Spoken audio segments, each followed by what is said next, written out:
indeed. Ladies and gentlemen, it is time for another installment of TERATH'S Hunt. This is going to be our third session. Our second with Balethal playing Zazzle. Everybody else obviously a bit more of a veteran from the start. We got Three Crow playing as Tiber. We got Shambler playing as Nathaniel. And we have my brother Shoulder, apparently is now his username, playing as not Kyle, but Acoxy, but also Kyle. And with that, we also have a bit of a session summary here from the Shambler that I'll go ahead and read out here. The party passes along another message to High Command via Kristoff before setting off to Emitar's embrace. Tiber, slightly confused by Nathaniel's instructions, beats the shit out of several cave walls in an attempt to leave the trail of breadcrumbs for the rest of the mercenaries to follow. And the party encounters its fourth member, a crocodile shaman by the name of Zazzle. Initially suspicious of the subterranean lizard man, the humans of the party spend some time discussing their purpose in the crocodiles, before determining that they share a common enemy, in the form of the orcs. Delighted to have yet another friend, or perhaps simply interested in avoiding more Gugrami-related arm wrestling, Skidmore opened a large door upon the conversation's end, only to be snatched and tossed aside by an ogre, which presumably had been listening the entire time. A fight ensues, and the ogre reveals itself to be in league with several more orcs and a hobgoblin. After several close calls and epic moves, the human-reptile-insect alliance stands victorious over the Greenskins, even managing to capture the hobgoblin before being interrupted by the shaking of the earth and the manic glee of their Gremish guide. The session ends with the reveal of Bonemore, a massive worm of great and terrible sorts, large enough to swallow dragons, and with the teeth the size of men. That is a pretty flavorful and also accurate description of the last session, so hopefully you guys have been reminded of what is going on right about now, and without further ado, I will bring you into the fold. I also hope, of course, that you have any if you have any questions about what happened in the last session, you want a refresher, just let me know. We were carrying the hobgoblin at the end, and Nathaniel expressed he wanted to feed the giant ogre to the giant abomination. Tiber was also about to toss this orc into its gaping maw. Yes, I recall there being some conversation about how best to feed it. And Skidmore had inspected its teeth to see if it had fed at all, and decided that maybe the answer was no. That was one other thing towards the tail end of that session. Yeah, I just have in my notes written down, Acoxy wants to keep his ogre, so. Right. That was an element of some dispute, but I can't remember if you guys had reached a resolution or if it was just established that would be a minor conflict between the two of you. I don't know, because all I have in my notes is that Acoxy wants to keep his ogre. Well, how does Acoxy... I mean, Nathaniel's going to drag that ogre into that thing's mouth, so you can stay along as long as you want. Get your last little bits in. See Nathaniel drag an ogre. Yeah, that would take some effort. Tiber's going to help. That's true. That would probably do it. Tiber has to arm wrestle the ogre. Anyway, so we were standing sort of in awe of this thing. So does Tiber want to lead by chucking that orc in, and we see what happens?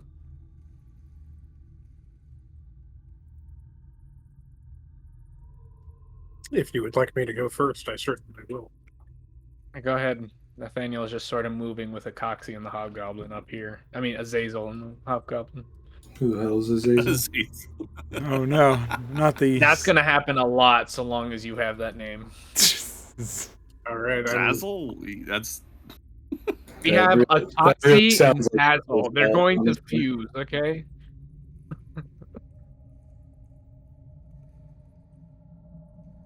Did somebody say something other than Shambler? Yeah. I'm going to grab this orc by his shoulder pad and his belt buckle, and I'm going to overhead chuck him into the maw. Oh, perfect. I just need one acrobat or athletics check. It'll be perfect. Hell yeah, brother. All right. Yeah? You know how guidance is a cantrip that increases something by a 1d4? Yeah. I hope I can learn opposite guidance. Like a minor hex of some kind. Yeah, just to fuck with Tiber. I think that would be really fun. Well, the orc goes careening into the gaping maw of Bonemore, and you all watch with some expectation as the creature descends into the abyss that is this thing's gullet. And it doesn't even seem to respond to this, as if it barely felt such an offering.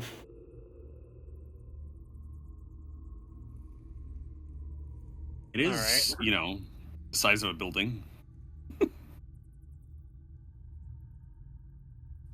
I think it's still hungry. Oh, I see. That's pretty good. Coxie uses his infestation cantrip just to summon the insects and have the spiders bring pieces of the ogre to him. You're running out of time. You're not going to eat that whole thing before we get over there. That's You clearly don't know anything about these kinds of creatures. All right, so Nathaniel looks at the ogre that is being Devoured. Do I get the feeling? What check do I make to understand that this ogre is being eaten at a rapid enough rate that I can't, search the bodies, throw them in, and then throw the ogre in? You'll have to make a nature check, I think. All right. It looks pretty surprisingly fast, Nathaniel. You've never seen a creature consume another creature of such a size with such haste. All right, Nathaniel drops the hobgoblin and marches over and says, "Abomination! We need to keep this thing on our side if we want to leave these caves alive. Stop eating all its offerings." Can I make an eating check? Yeah, I was To thinking see that how much I've already eaten. you should do a Constitution saving throw or something. I think that'd be good. That'd be to see how much I've eaten. Yeah, so far. Like if you're Do if you're trying to power eat to be as fast as possible. Yeah. Do I get a situational bonus due to my infestation? Yeah, roll the damage for that and add it. There you go. +2.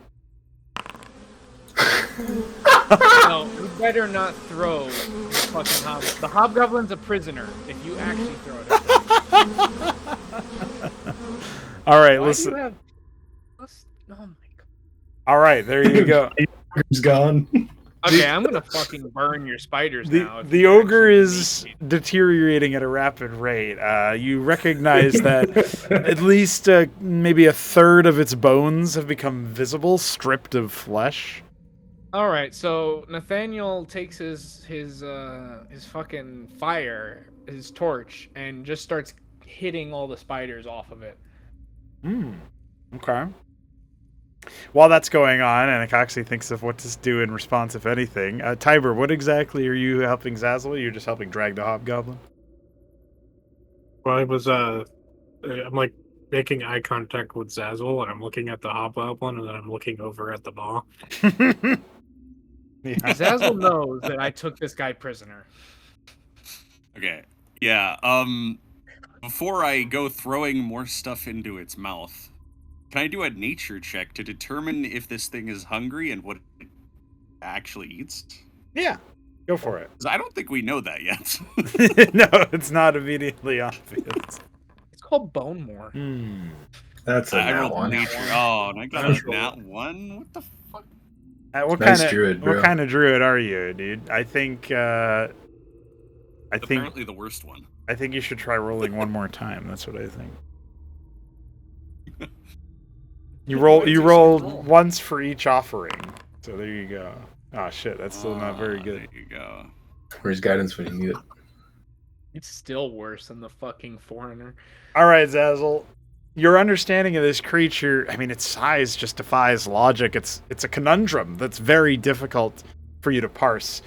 One of the things that you're noticing about it is that it does seem to be rather docile in the moment. It's not moving much. It's I mean, every single moment is an undulation of its enormous form, but it doesn't seem to be as mobile, as wriggling as it was when it initially had arrived. And that's after 2 different bodies have been tossed into it. But, again, there was also no reaction. So you are left a little stumped, but that's what you've noticed, is that it has seemed to have relaxed. Or at least it's not active and stirring as much.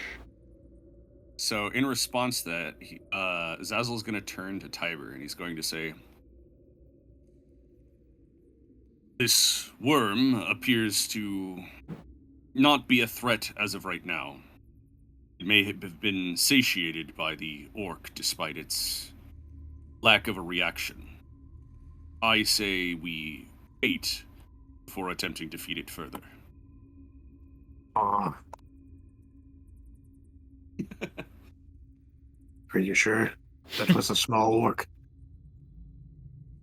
It was a small orc, and it is a very large worm, but it has made no movements to consume us or anything else in the environment. I don't think it's necessary to throw a living prisoner into the maw of the creature. Fine.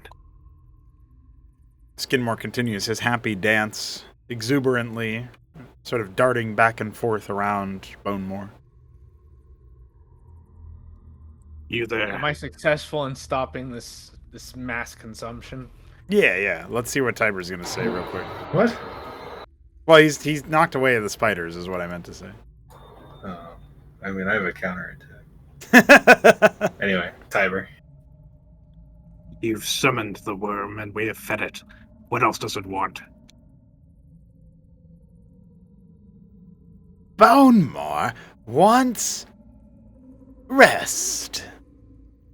Then Bonemore traveled to another place, bringing with him gratitude, especially for those who feed Bonemore. And then what?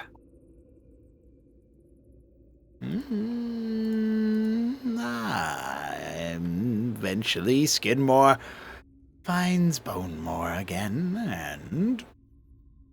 Well, we've been doing this for years. I don't know what the end game is.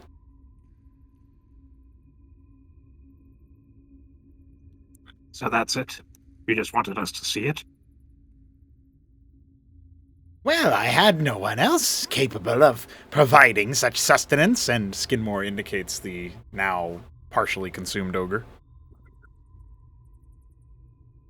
Oh, so it wants the ogre. I see.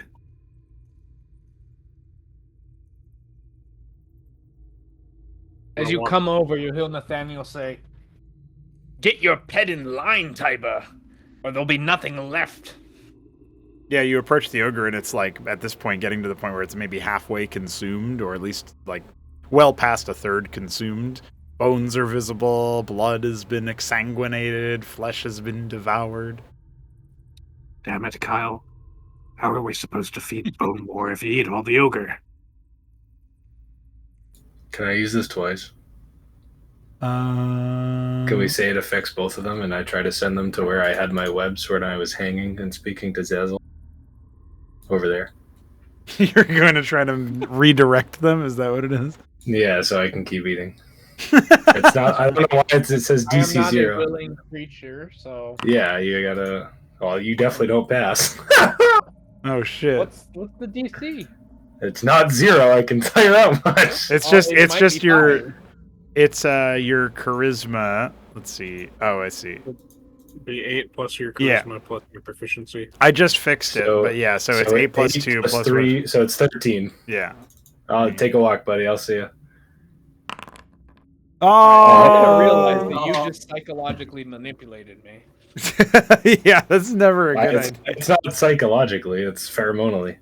Pheromone, chemical manipulation of your teammates is interesting Bell. choice. So, So Yeah. what am I feeling here? I'm lured.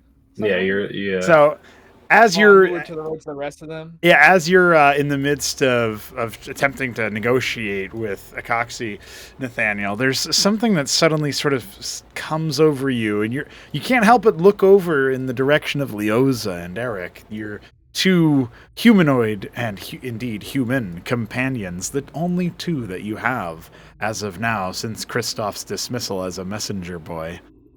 And perhaps something about them just demands your accompaniment. You feel absolutely compelled to go and check on them to make sure they're all right, especially seeing Leoza tend to Eric's wounds the way she has. Since it's adrenal weaving, can we say I feel a profound sense of panic vaguely in their direction? Yeah. It's like something really pulling you in their direction. However you want to roleplay it. I'm just giving you a template. Nathaniel's eyes go wide, as if he's suddenly seen something in the rubble. And he draws, well, he doesn't draw his sword, because that won't make sense for what's about to happen. He looks at Leoza and says, "Leoza, get down!" shouting at the top of his lungs. And he runs over, full tilt, and tackles her. Okay.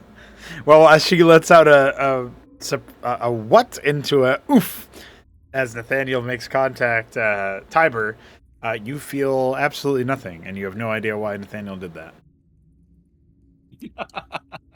Is there any kind of he's a giant rock man. Yeah. is there any kind of scent or quality to the pheromones? Yeah, it's pretty sweet. You see, Tiber waves his hand in front of his nose and grimaces a little bit. And he looks at you and he says, Definitely not feeding you orc again. It makes you gassy. Right.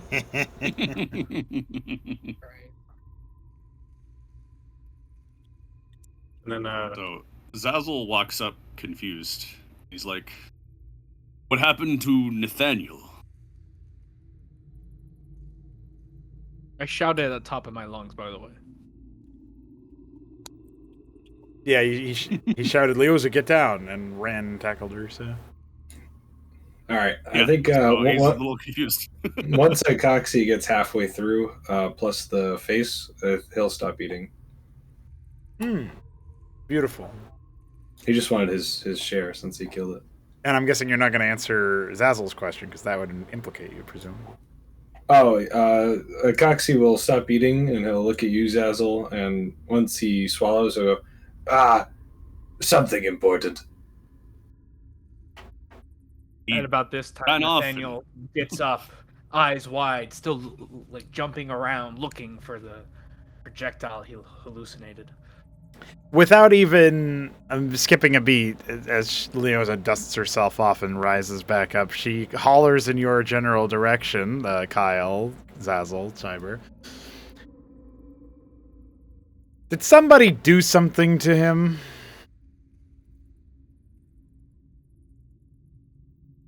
This No. lasts for a turn, so 6 seconds. Yeah. Let the record show Acoxy said no. It's slowly, it's like fading away and lifting, and you get the sense that there's actually nothing here, Nathaniel. Alright.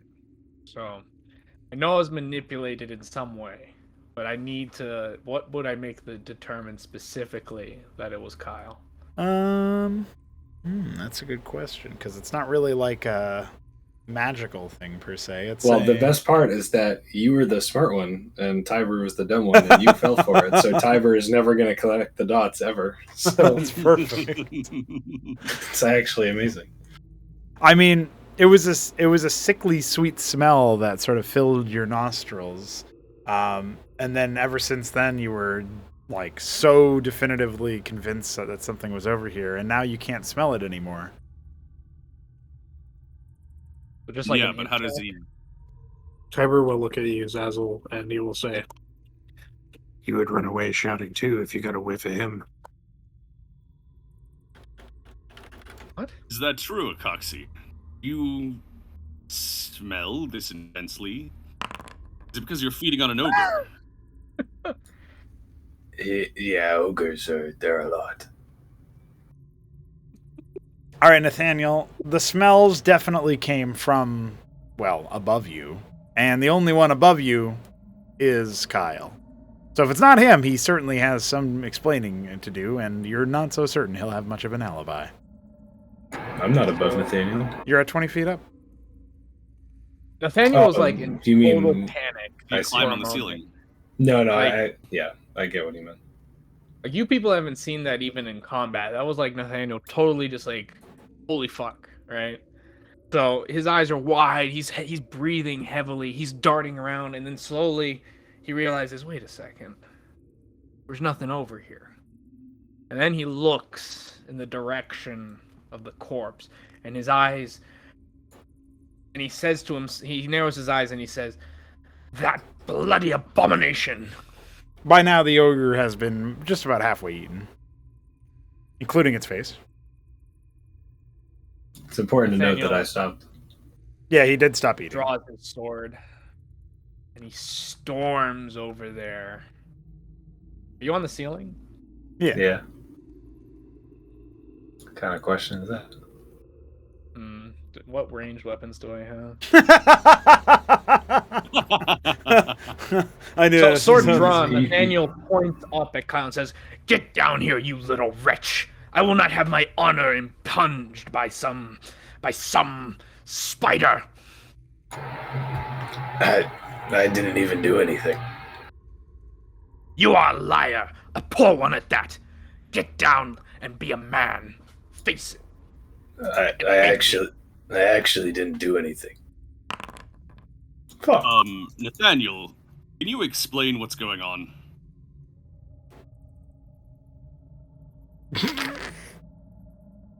Give me athletics, Tiber. Oh wait, no. Give me a grapple check, actually. Which is your athletics, Zazzle I asks, guess. "What's going on?"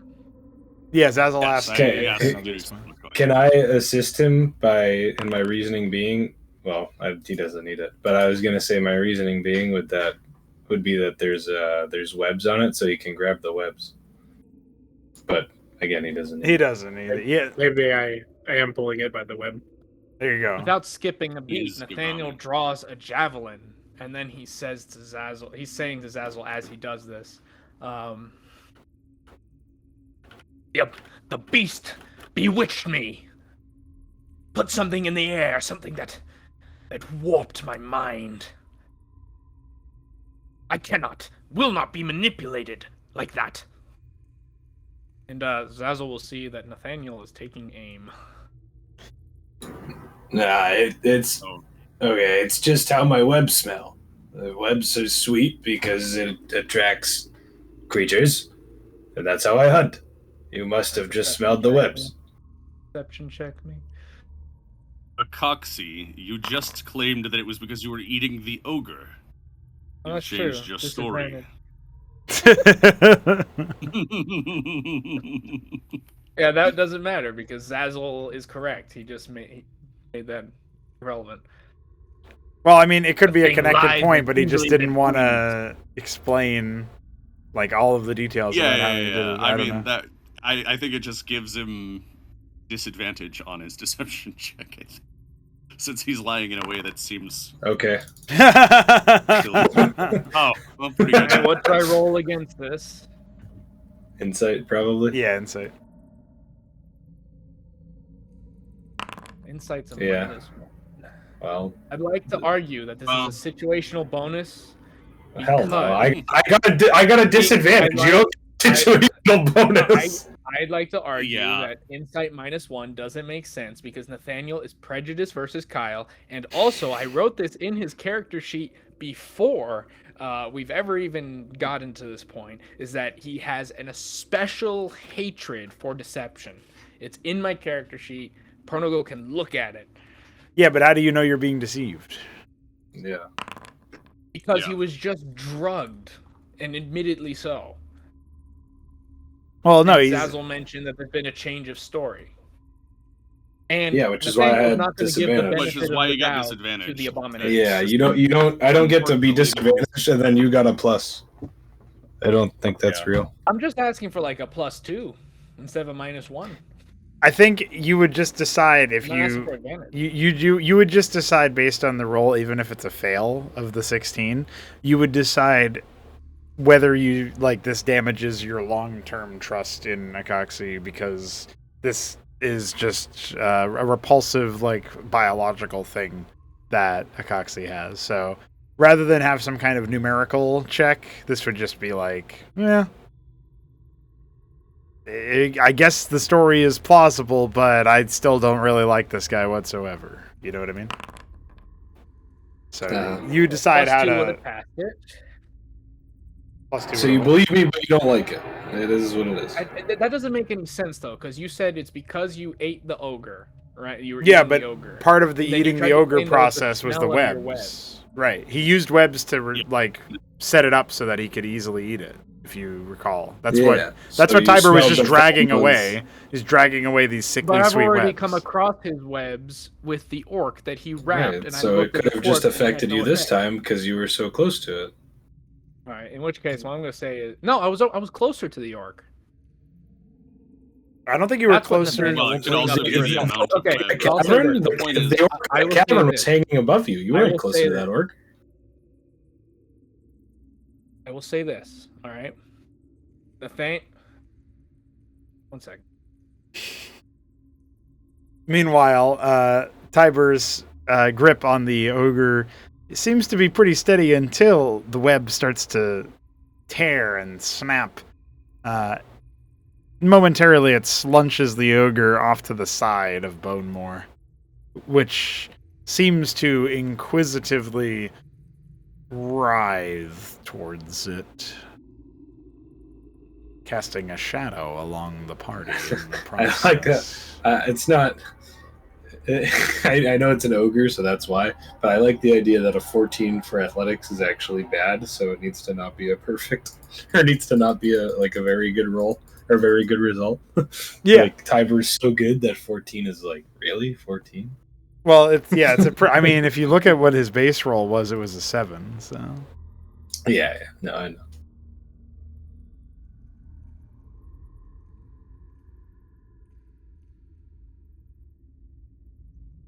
It's because he was trying to carry a ogre by himself. that's right. Yeah. Can Shambler hear us? Yeah, he's Is just that why he's typing it so typing? that yeah. Coxie will look at you and say, smaller orc, smaller webs. And then he'll start inquisitively moving away to see how the feeding process is. That's not deception, that's just math! Yeah, that's just a fact. As you look away It's also from your Part of Nathan, this game deception. So yeah, as you look away from Nathaniel, we have the sight of Tiber just barely cresting the lip of the enormous creature, which assists him in doing so by lowering its gaping maw. For a moment, you, Akaxi, swear you see one enormous iris affixed to a part of the creature's maw that was only visible to you due to your elevation. Then, the ogre tumbles down, being gored and dragged by many of the different teeth until it disappears within the fetid creature.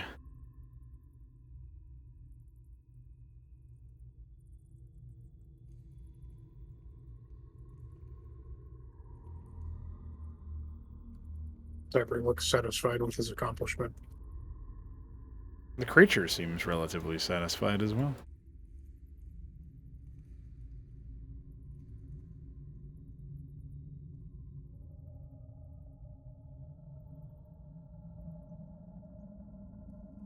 It's around that time that Leoza is going to sidestep next to Nathaniel and sort of like halfway peer towards the rest of the party and say, if any of you have some better experience with healing than I do implore you to come see Eric. His wounds are intensifying.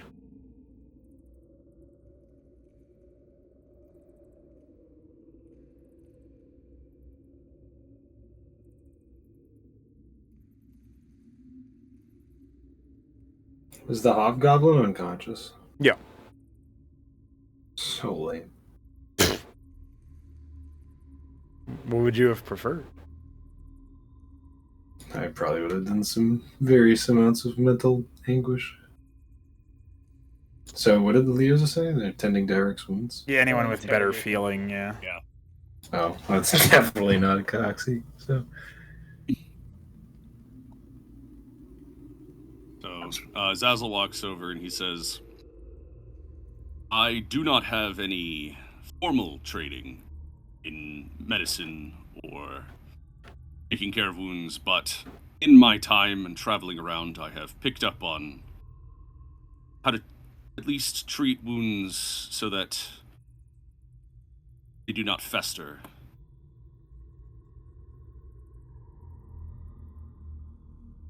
She gives you a concerned look and then nods, indicating that you're free to step towards Eric, who's now lying sort of sat flat on his arse, but he's like resting his back against the collapsed pillar, and he seems to be fading in and out of consciousness. Nice. So Zazzle's gonna take a look at him and probably pull some, like, imagine, like, salves out of his sack that he might apply to the wounds, as well as, like, some sort of, like, natural fiber bandages that he could wrap his bandages or his wounds in. And then he's gonna try to Still treat have a him. health potion if it's needed. So I'm gonna roll medicine here. Is that right? Yeah, you can give yourself your prof bonus since you have all your equipment out. Okay. You're in good hands How now, much is Eric. my Hang in balance there.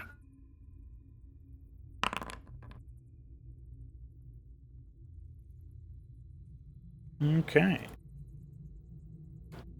So you're like pouring salves over his grievously intense wounds and sort of attempting Right. to clear them out of any putrefaction. Yep. Okay. Huh.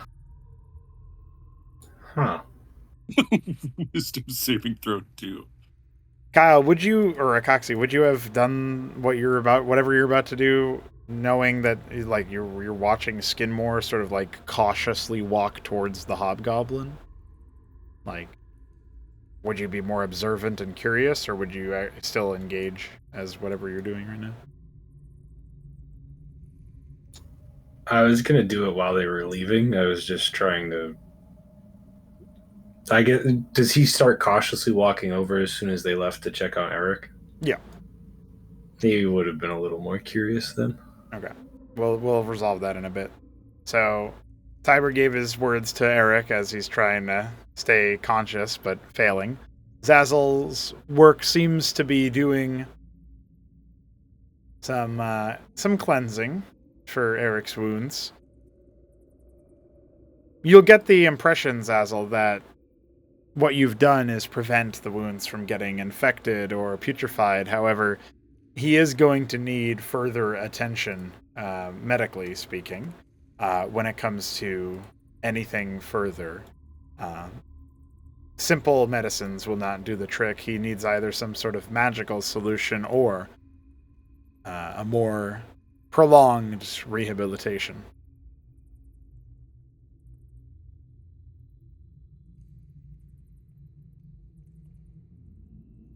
Nathaniel, or Zazzle's going to turn to Nathaniel and say, yes, I believe he will need this. I'll administer it to him now. And so he's going to take the health potion and hold it up to Eric's mouth. You said he's partially conscious, it seems? Yeah, he's like kind of fading back and forth, but... Mm-hmm. So at first he's going to see if Eric can kind of start to drink it himself, or if he's going to need it to be fed the health potion. Seems like it's going down when you pour a little bit in. So his sort of eyes are a bit fluttery. So he's gonna keep pouring it in, but he's gonna pay close attention that he doesn't start choking her. Sure, yeah. If you want to, you go into your inventory and run one. Just click on the item. And then, since you've targeted him, it should just proc for him. So yeah, I'm minor healing potion. Oh yeah, you're still on your laptop, by the way? Usability. Yes. Okay, gotcha. Perfect. Okay, and then I hit roll. Yep. Okay. Hey. Yeah, Nice. that makes 6 sense. HP. Okay. The potion seems to have its effect immediately, and while Eric still sort of flutters back and forth between consciousness, his body seems much renewed. Leoza takes a step forward and says, I thank you, Zazzle. That is your name, right?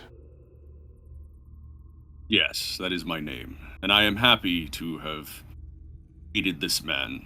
He seems honorable and fought well with us. I would not like to see him continue to suffer that state he was in. Leoza gives a curt nod of deference towards you, and then sort of looks around and says, he might need a few moments longer to recuperate before he stands back up. Then she... Yes, he will likely need a rest. With another nod, she then turns to peer through the collapsed doorway at the enormous lurking bone moor and wordlessly takes a few steps towards it. Whilst that was all happening, Kyle, Coxie, you noticed Skidmore sort of skipping awkwardly back and forth in a strange path, tepidly stepping forward, eventually arriving near the hobgoblin. Sort of hovering over the unconscious captain of this orcish party.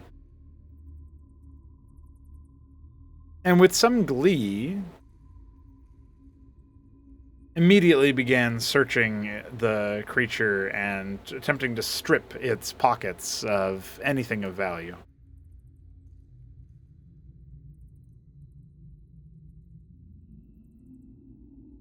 All right, so Coxie would still drop down.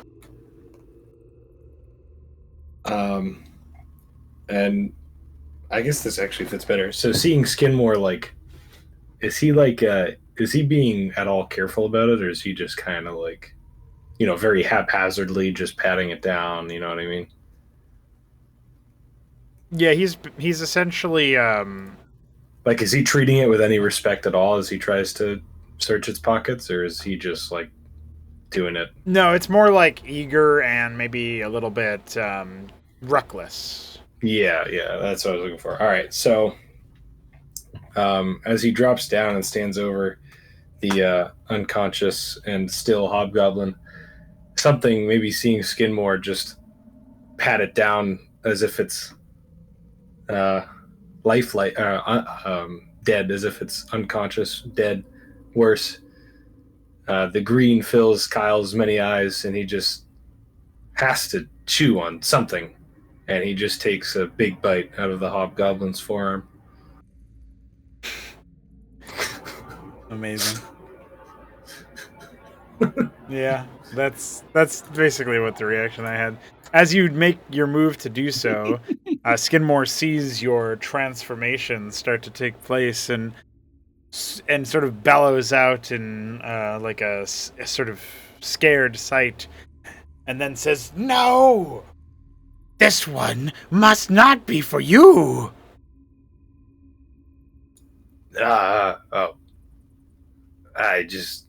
I don't know what happened. I think falling into the realm made me forget that some things aren't dead. You're on the ground at this point, right? Yeah, I'm standing next to him. Okay. Did his interruption stop you from actually taking your bite? Yes. Okay. Yeah, if he yelled, he would have. Maybe it would be like Kyle has like his mouth over the forearm. He kind of like spits it out. Yeah, like he was about to. Yeah, like he's about to bite down, but he just kind of like yeah.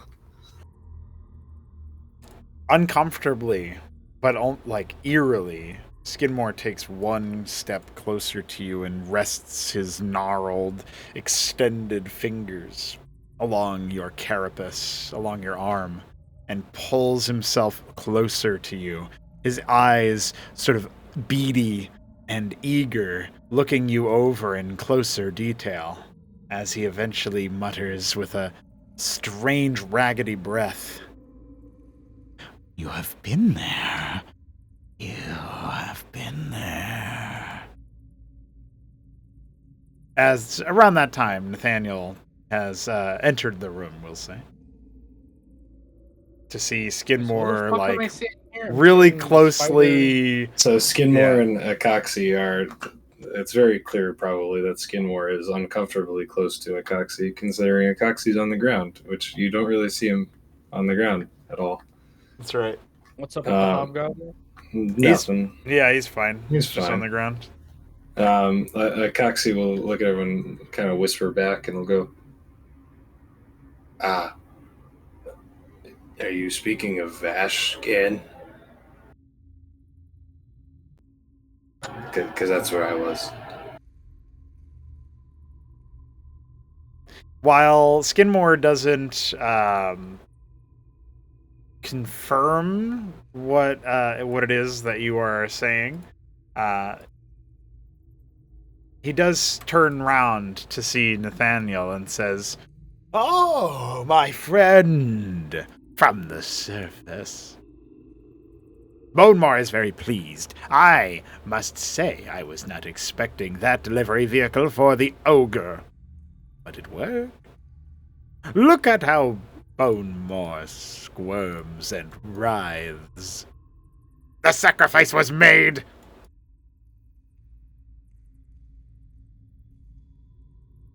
Does it truly understand that it was we who fed it? Or does it simply exist?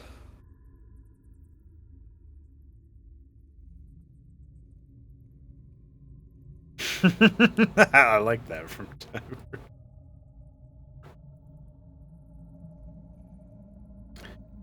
Skidmore looks to Nathaniel, almost puzzled by the question. If you didn't feed it, who would have?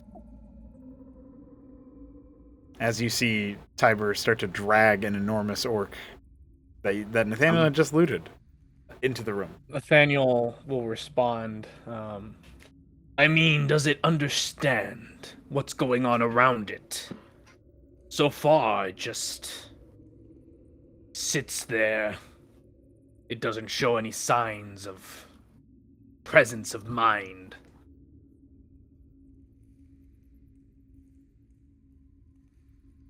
I've added the what you found in terms of coinage into your inventory there, Acoxy. I'm assuming that's all I found? Yeah. Holy shit! That guy was rich! Skidmore looks over towards Tiber, who has entered with yet another orc, and says,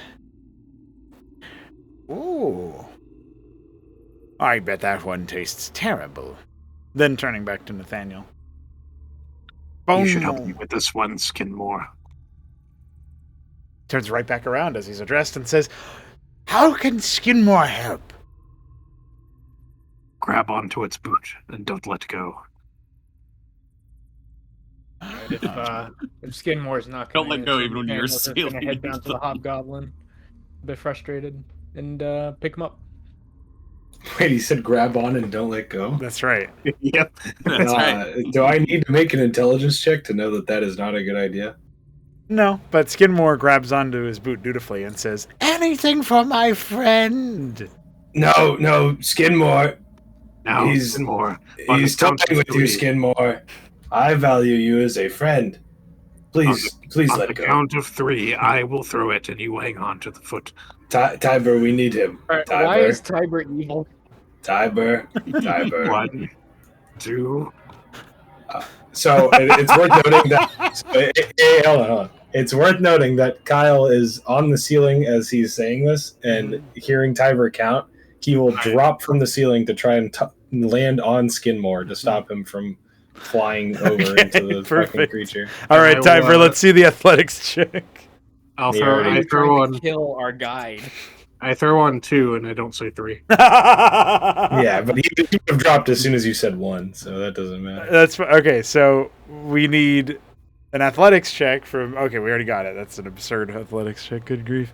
All right, and then we need like I need a sleight of hand from. Oh no, acrobatics or sleight of whatever you want to roll for that, Coxie. Okay. All right. So perhaps to Tiber's disappointment.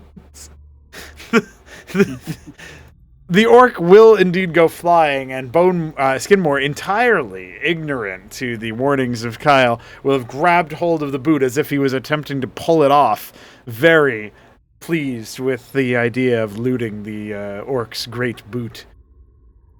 And just as he was about to take flight after the orc, he is crumpled on by Akaxi, who knocks the wind right out of him and flattens him out against the ground. The orc soon disappears down the infinite maw.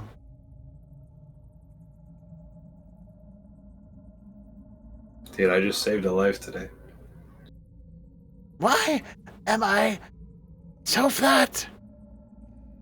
Did you get the boot, Skidmore? Skidmore is holding the boot. Good man. That'll make a nice hat for you. This is a hat, but why would he wear it on his feet? Skidmore, it's not a hat. Well, I'm Could not be sure. whatever you It's want. really large. And then Skidmore immediately begins to try to put it on his head. It kind of fits. I think Bonemore would find it tasty. Skidmore with a boot, an orc boot no less, strapped to his head, looks over to you, Tiber. Do you think so, Tiber? It sounds Yes. correct. That's that's a 21. Bonemore has already eaten like 6 boots. I think you can have that one. You need your own persuasion check. That's a really good. Oh, that's so close. Loser. That's so close. He seems torn. He doesn't know. Like, Tiber's comment actually makes more sense than Akaxi's. How do we even resolve that? I think Skidmore needs to make his own intelligence check.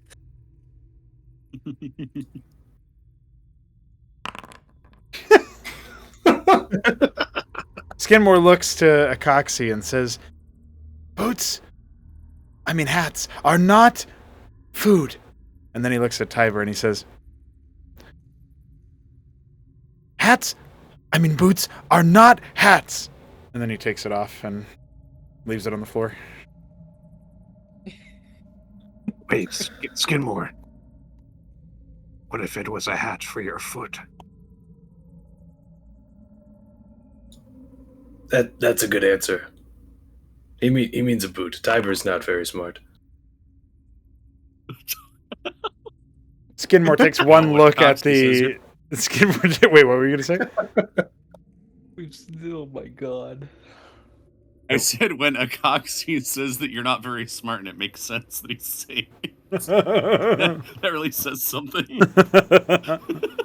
Well, outside of owning Shambler, he's been pretty smart. Skidmore looks You've made directly... an enemy for life. Skidmore looks directly at the boot and seems to be doing some sort of complex mathematics in his head. Then he leaps both feet into the boot. It worked!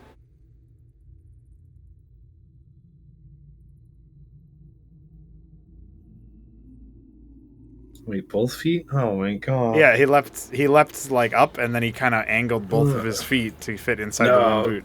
No, it's for one of your feet, Skidmore. But that would never work. My feet are too small. Then maybe it's not for you. Maybe it's for Tiber. Think about it like this, Skidmore. You could fit both of your feet in there, so then you just have to hop around. Jesus Christ. Can I? Can All we right, so take the while Skidmore hobgoblins on is the hopping working around on one foot in one boot, very Can I artfully. Can I try and subtly cast infestation to eat the boot?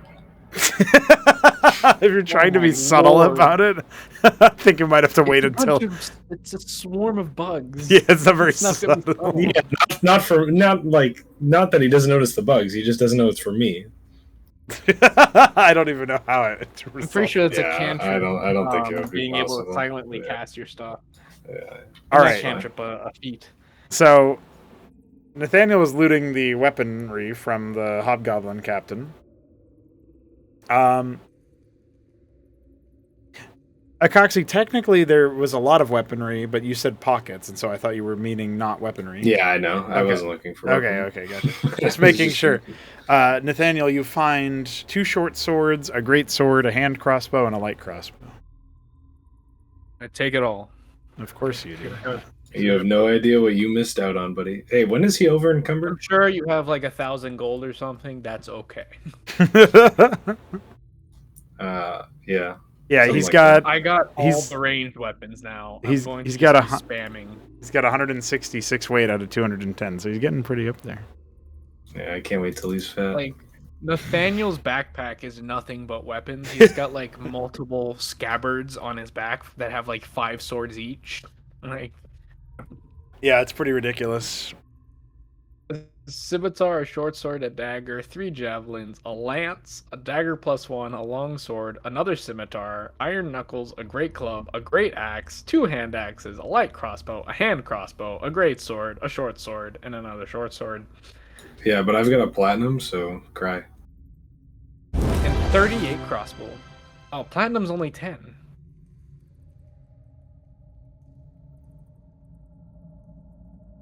But I hope it was multiple platinums. Anyway, having looted this hobgoblin for all he's worth, Nathaniel throws him over his shoulder, and looking at Kyle for some reason, he says, "Best we interrogate this one away from the giant maw. Who knows if the scent of blood will get it, awaken it." Yeah, Bonemore can be pretty dangerous. You say that as Tiber approaches Bonemore. What does Tiber do to Bonemore? He What is walks Tiber up next to him, and he kind of like gazing over the giant creature. He's going to reach out and place his palm against its flesh, and then close his eyes and see what he experiences with his blind sense. Ah, the tremor sounds. Oh shit! All right, Tiber, I'm going to need from you a...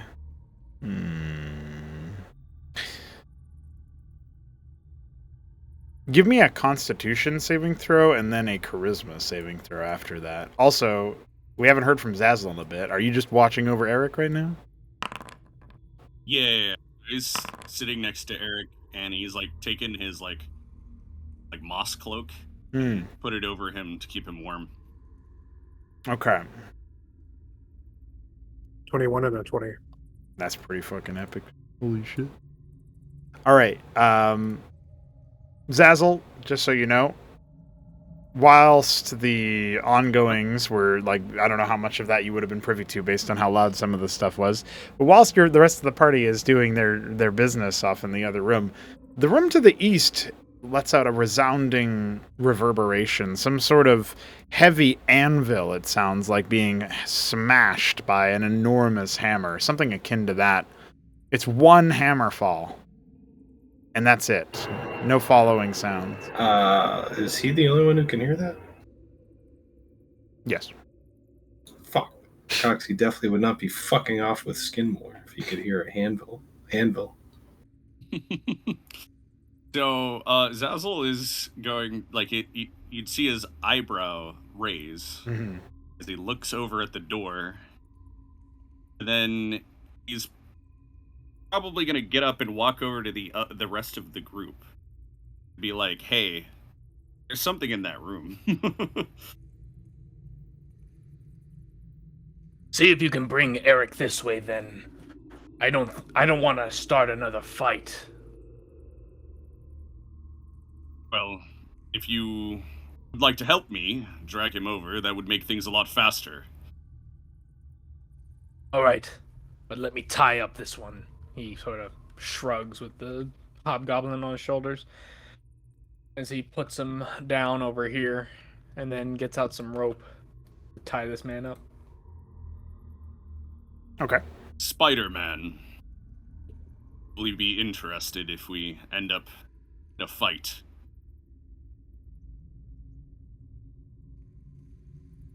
By the way, Skidmore seemed to be considering your question, but had not answered it. Just so you know, Coxie. So if you want to respond to Zazzle, I'm sorry. Someone just came into my room. Oh. Zazzle. All I heard was Zazzle saying something about Spider-Man.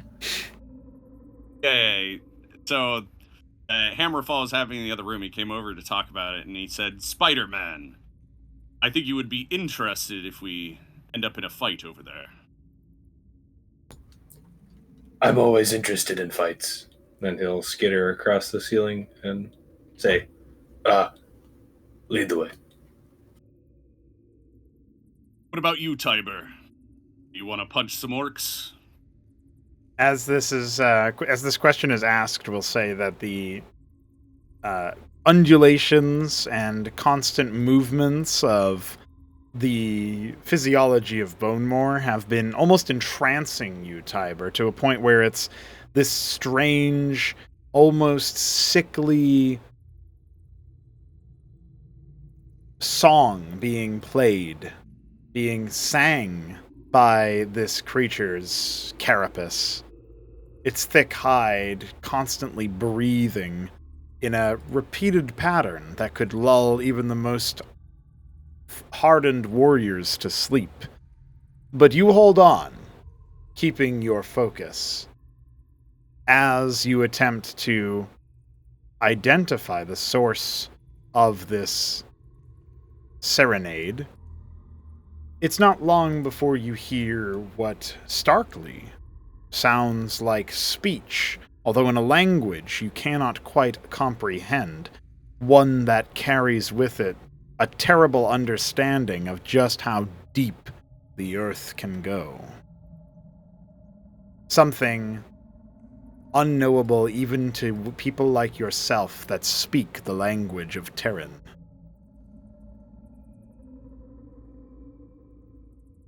Wow, I like to imagine that was like an echoing crescendo of the carapace moving and vibrating, and also the tremors reflecting the sound of and the speech within. Right, exactly. It's a lot of echoing, a lot of back and forth in that department. As Tiber pulls, as his mind survives the cascading sounds, with his eyes still closed, he'll say to Bonemore in the language of Terran,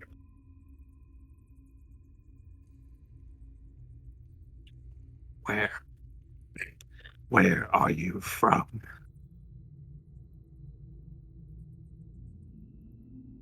That chorus of sounds that certainly appears to be speech halts for a moment before fading back into focus in response to your question.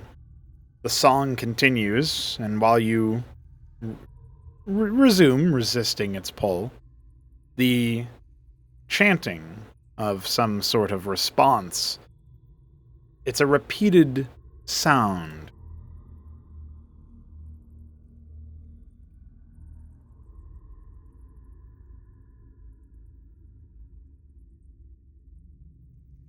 Just 4 syllables chanted at you ad infinitum. And it'll be around then that Zazzle's question might pierce your concentration. Or not, you can decide. But it was whether or not you wanted to go punch more orcs. I like to imagine that in this moment, as the answer is echoing in Tiber's brain over and over again, and he's slowly like lulling into and nearly losing consciousness as the word reverberates in his brain. He hears Zazzle and he just kind of wakes up and backs up real quick. And you see he looks a bit shocked and doesn't immediately respond.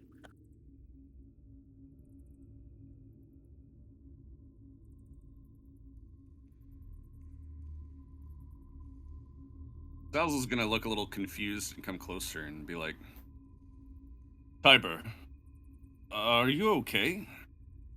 This isn't like you. This creature is definitely of the earth, at a scale that none of us can comprehend. If you know what's good for you, Come don't touch it. from the earth.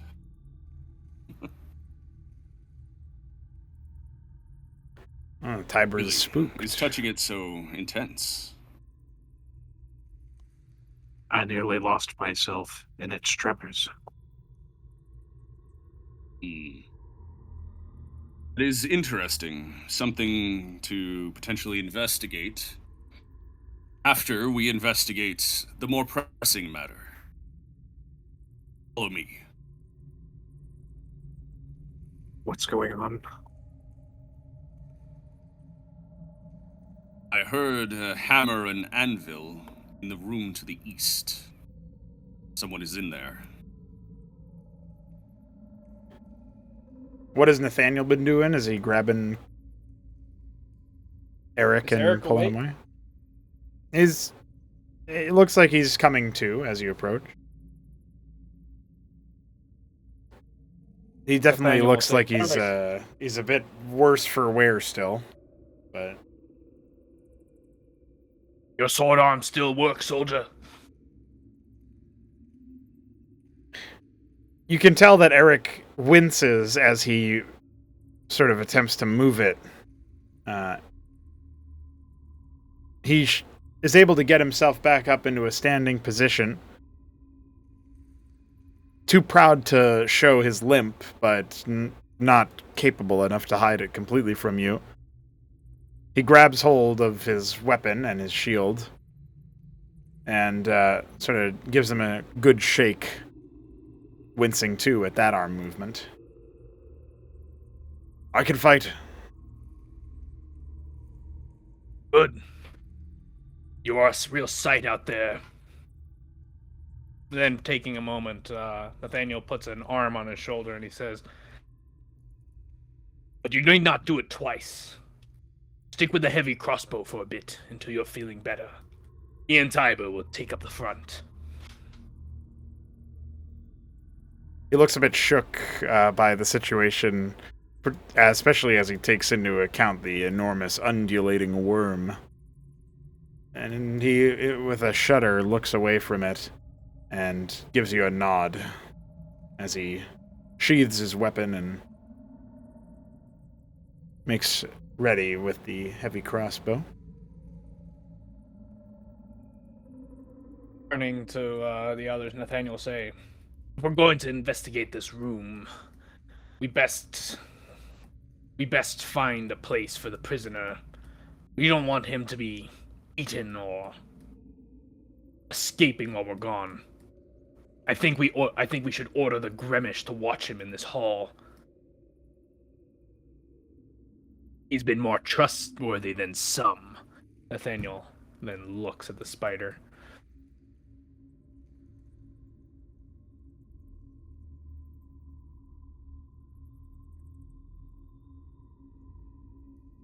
If there is no response, As I'm walking with Zazzle towards the door, Tiber will take just a brief moment to glance back and see if there was any reaction from Skidmore. Skidmore's beady eyes seem to be regarding you all. Not you specifically, Tiber, but the direction that you are all headed. It's almost as if he's staring at you and through you and past you all at once, unable to focus on any one detail.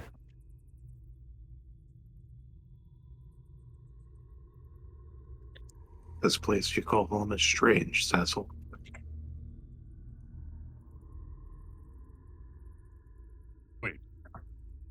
Did Tiber just say this place that I call home is strange? Yeah, I think he thinks that you're from here. Oh, okay. Okay. I So mean, I was going to look at Tiber confused. I met you. And he's going to respond.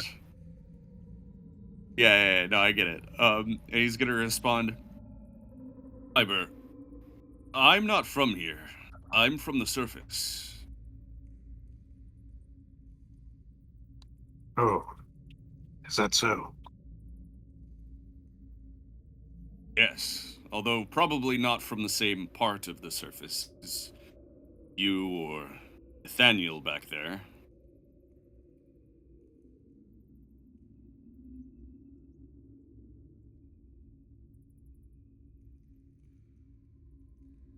Well, perhaps if we make it out of here, I can see it someday.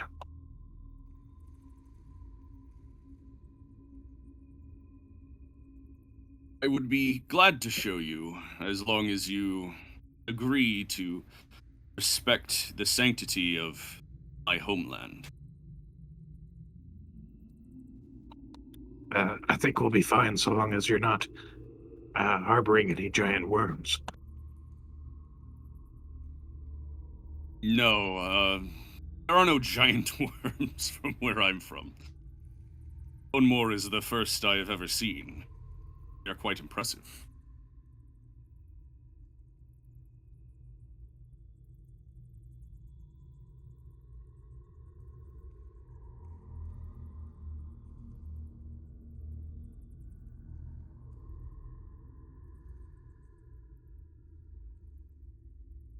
All right. As Nathaniel is moving towards the party, I will have to leave you all in suspense for just a moment, as I do need to use the bathroom. So this is a good time to get your pee break in, if you need to. PRB. Need a pee. All right, I have returned. What have I missed? Oh, You missed Shambler doing another. No, don't tell him bad about accent. Mr. Hakamoto.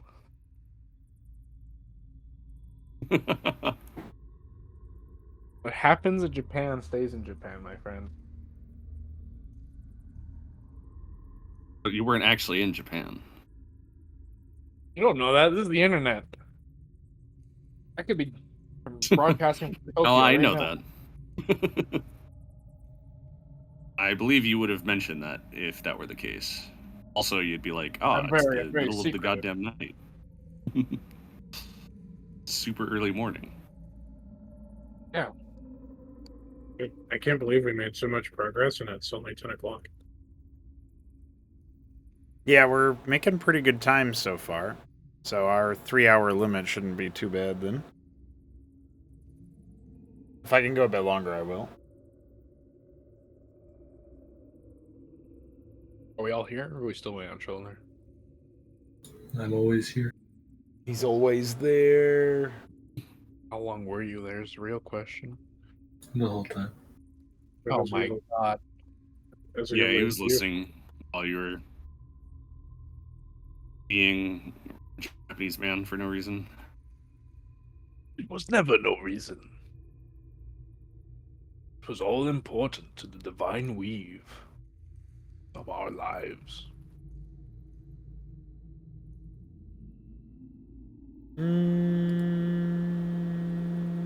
No, we're all here, right? Yes, let's Oh just yeah, I believe so. let us continue. So, was there anything that you guys had discussed that you wanted to do as your immediate action as Nathaniel rejoins the party, or is it just Like, it's time to find out what's on the other side of this motherfucking door. I think Zazzle Give me does not another want to be the ogre. one opening the door because, I don't think that'll go well for him.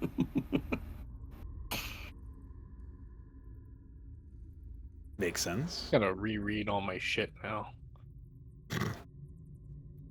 Well, don't be a tease. Are you going to open the door or not?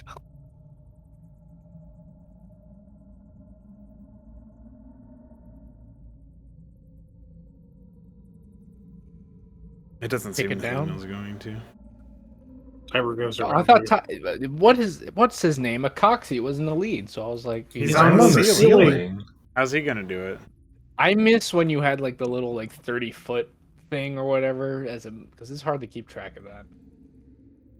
You should just assume he's always on the ceiling. Buddy, I nerfed my own walking speed specifically so I could be on the ceiling. Can I find an Well, you could open it icon? from the ceiling. Who knows? I mean, there's not a handle up there, but if you push really hard. It says restrained, but that's a web spider icon. web. I don't know if that does it being does you being restrained change anything about you? Can you still move? Yeah, it's gonna give him auto disadvantage on all of his rolls now. Maybe. I can still move. I don't see anything on my sheet. So Okay. Is If- there any resistance to trying to open this door? yeah, my acrobatics isn't disadvantaged. Okay. So I think I'm fine with spiderweb. Gotcha.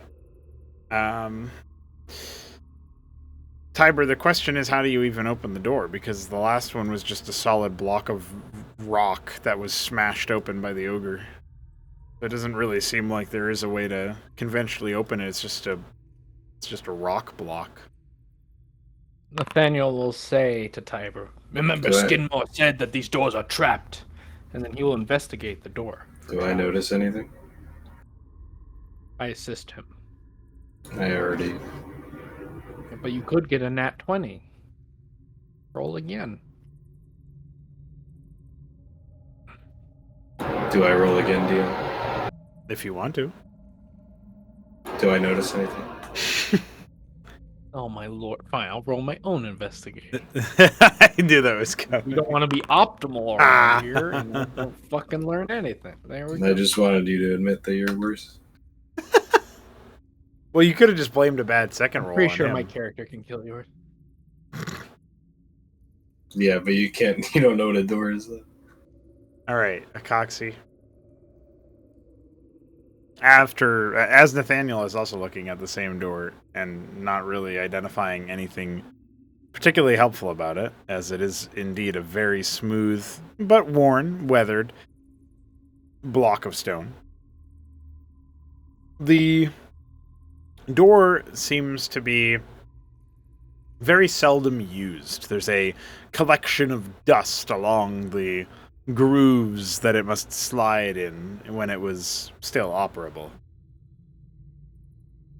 There's faint markings against the wall where they've shorn away over time, just a very thin layer of stone from the wall itself, indicating that indeed it does enter the wall or perhaps the floor itself. It's hard to say.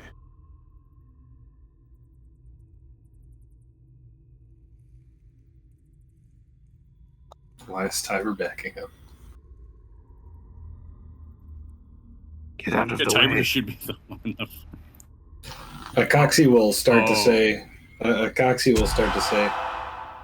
Oh, well, that's pretty obvious, but it'll probably be cut off by Tiber roaring as he charges headfirst into the door.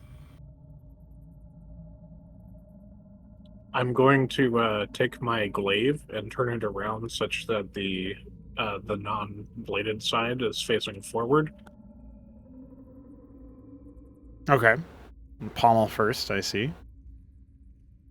And then I'm going to spend a key point to bound, and with supernatural physical strength, I will push off of the ground, and at an insane speed, I'm going to charge the door and try to ram it with the blunt side of the glaive.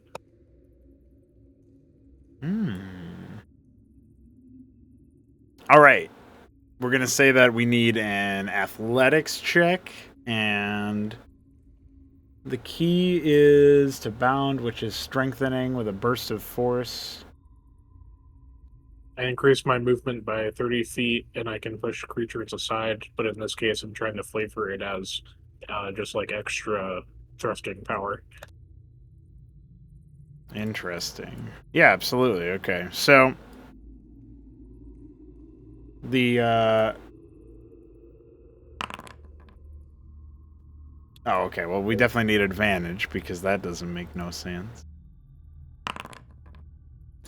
I see something Did over you the just wall. like sneak off and do this, or was it fairly obvious that you're just trying to bust it down right now?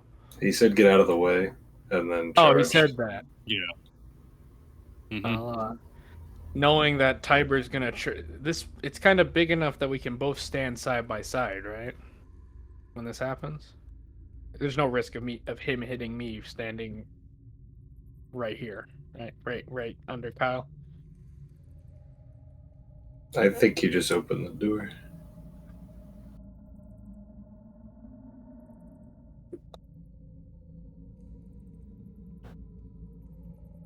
Give me 1 second here. Haha. You guys don't know what I saw behind that door. You can see over the Is it door. Kyle?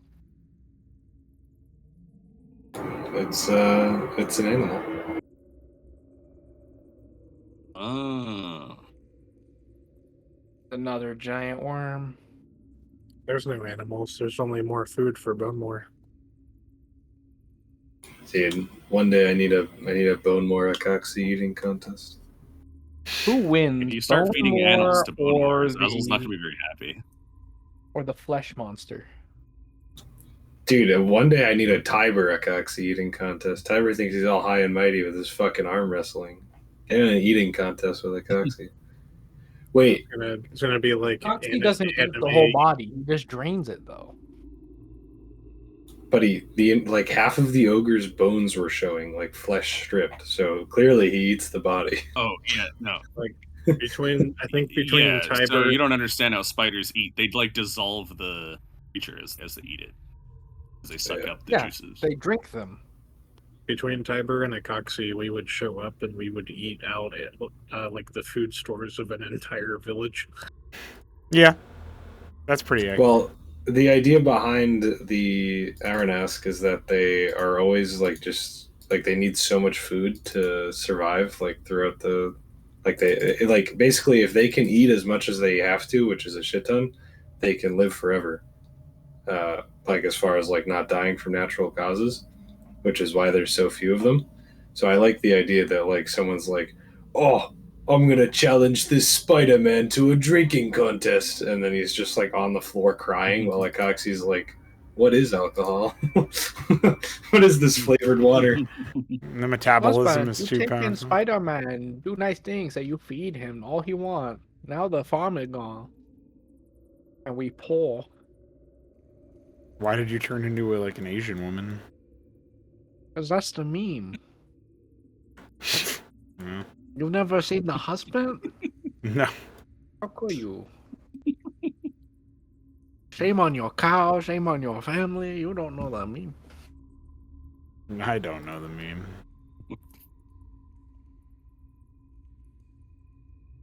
I feel like Shambler is the meme. Oh, that's probably true. No. Classic Shambler. Haha, classic Shambler. I still can't believe the comment AI wanted me to own cannoli like that by saying haha, classic cannoli. That's really funny. All right. So, effectively,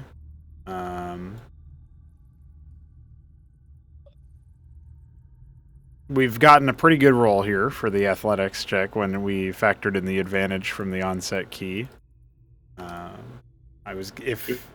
We at least get to do some damage to the door. Yeah, I'm trying to figure out how I can configure it so that it's not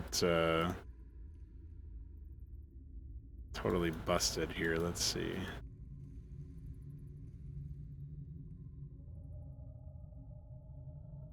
Okay, so we're going to say that in the process, you're going to like smash through the... you're going to smash through a portion of the door, right? And that allows you and anyone who's close enough to you, which for the sake of argument we're going to say is not Kyle, even though he was there, because I can't control for height, unfortunately. And we're going to say...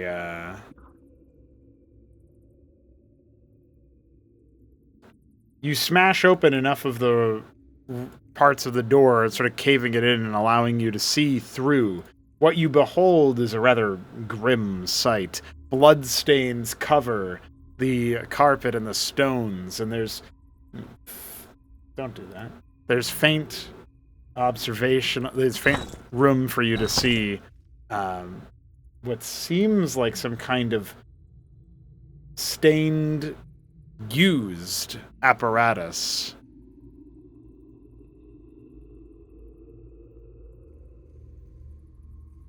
There's some unsightly things on the other side of this door.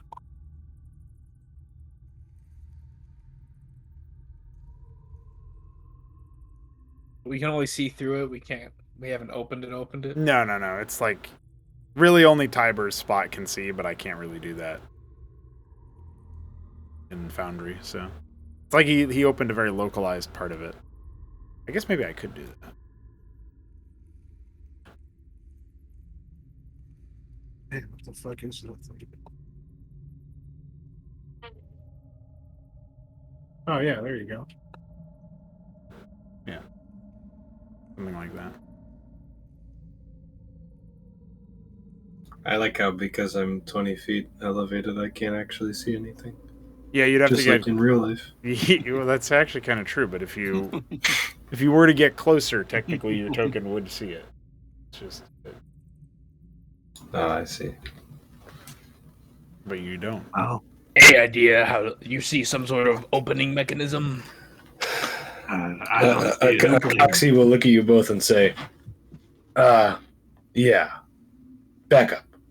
And he'll clamber down onto the ground where Tiber was once standing. And he will aim at the door, specifically at the opening that Tiber created.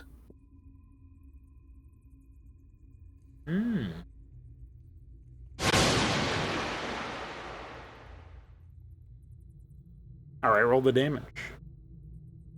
Don't be shit. Eh. Hey.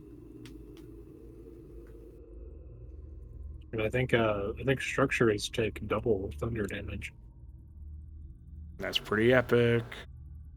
Dude, I already launched that guy's head at that one creature. Well, in the process of this thunderclap resounding through, you're able to create enough of an aperture within the door to possibly squeeze through as part of difficult terrain,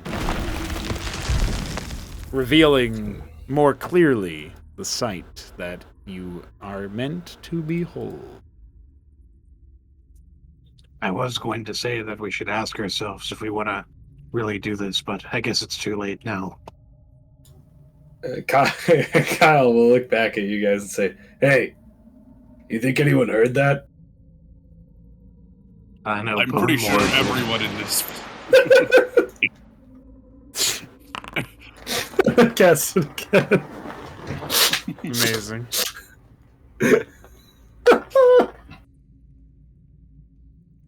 What does what look like a trap? The fact that a Coxie just... Oh, I see what you do. Does it open up to the point where it's not difficult terrain? No, but it was funny. Oh, shit. I think it's fine that it's difficult terrain. Does it open up enough to where I can crawl through the difficult terrain instead of walk through it? You'd have to get down and then go through and then climb back up. You can't. Okay. It's not all the way up to the ceiling. Oh. You always would have had to do that. Unless he broke a different hole up at the ceiling Yeah. and then told the rest of us, you're going to have to climb up. That would have been really funny, but I figured I wouldn't be that much of an annoyance. All right. So Shambler was asking if that thing, that apparatus, crystalline growth, looks like a All right. trap. And he's also being a fucking annoying person by doing all of those drawings.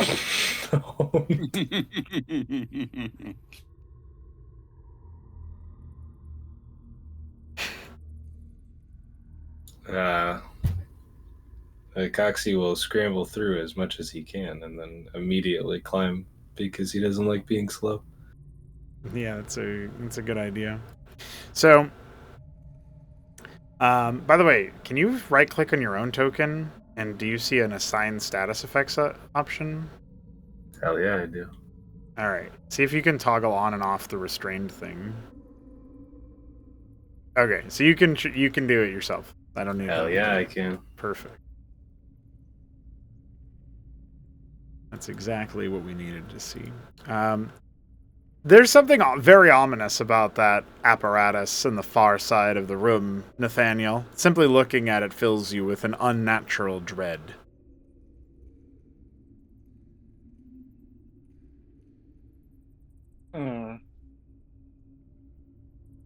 Does it feel unholy? Perhaps there's few things that have turned your stomach like the unholy icons of fallen things. Does it fill me with unnatural dread? Ashcan-based dread? Not ashcan based, but there's definitely something malicious about it. What about these side things here that seemingly have the blood either going towards them or out from it to them? Yes, the blood seems to be trailed towards the crystalline obstruction. As if it had been harvested. Who keeps doing Oh my that? god, I didn't even do that. Stop doing that. Here, do you want to... Yeah, Alright. I wasn't on the ground anyway, but I understand. Well, perhaps I'm dealing with something that the others don't. Is there any blood on the ceiling? Nope. Does it look as though I could perhaps crawl without any consequences? What exactly are you asking? Well, this very clearly looks some sort of trappish or not goodish. But does the ceiling have any of those signs? No. Is there a check I can do to make sure I'm not being deceived by DM? Yeah, you could investigate. Or perceive, I guess. Perception would probably be it. Nathaniel, can you roll a perception check of your own? Wait, that's not perception. No, but we can still... Devastated. It wasn't much better. The blood is too stained for you to identify it, Nathaniel. And for a Coxie, well... The ceiling seems relatively devoid of structures other than occasional flourishes associated with those columns. And perhaps a few vacant spiderwebs.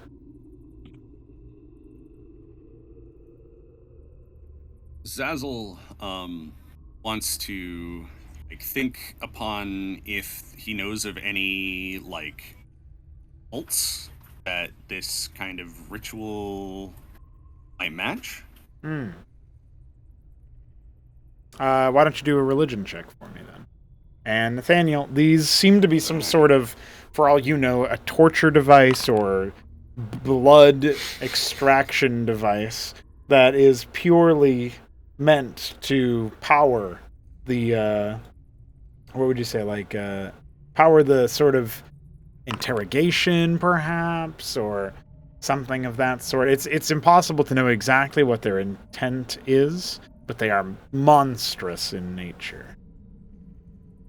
Oh, okay. I didn't mean to roll twice. Ha! God, Didn't show me the first time. That's all right. We got to think about if you can get advantage in any way, then. Crocodile people love torturing prisoners. He's been down here long enough. Are you voicing that you were studying this in any way? Probably, yeah. As he's looking at the blood, he's probably saying something along the lines of now this is interesting. I didn't expect to see such a gruesome display. Agreed. Something tells me it's not the orcs that did this. I wonder if the crew ever said anything about this. And I will try to reminisce on conversations I've had as a means of trying to help him.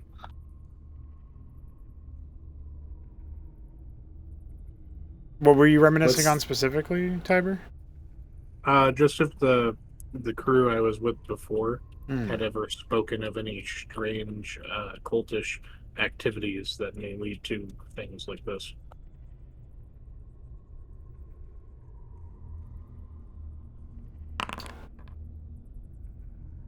The crew that you've been with never spoke of blood sacrifice in any way other than obviously a condemnable fashion, right? Another thought crosses your mind, however, which is that if there were blood sacrifices, they weren't ever discussed in the subterranean depths. They were always reserved for those who would do this sort of ghoulish behavior on the surface. It certainly seems that none have discussed such gruesome displays as what you see here. Therefore, perhaps you can get into you can come to the conclusion, or at least a thought process here, Tiber, that this is more foul than anything you've heard of discussed before. Yeah, thinking about it, I've never heard of anything like this. Sorry, I got nothing.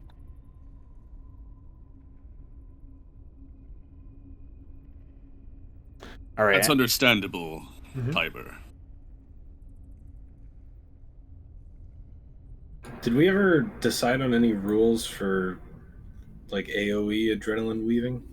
Like trying to lure a creature that I can't exactly see?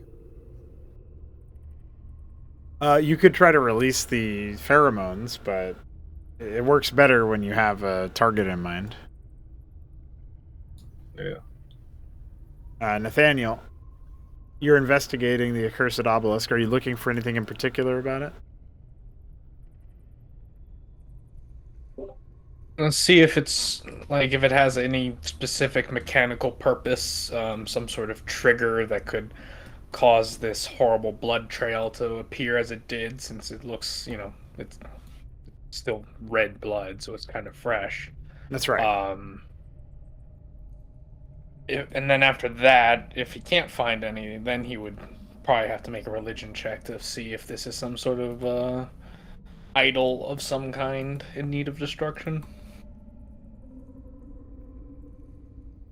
So the creature,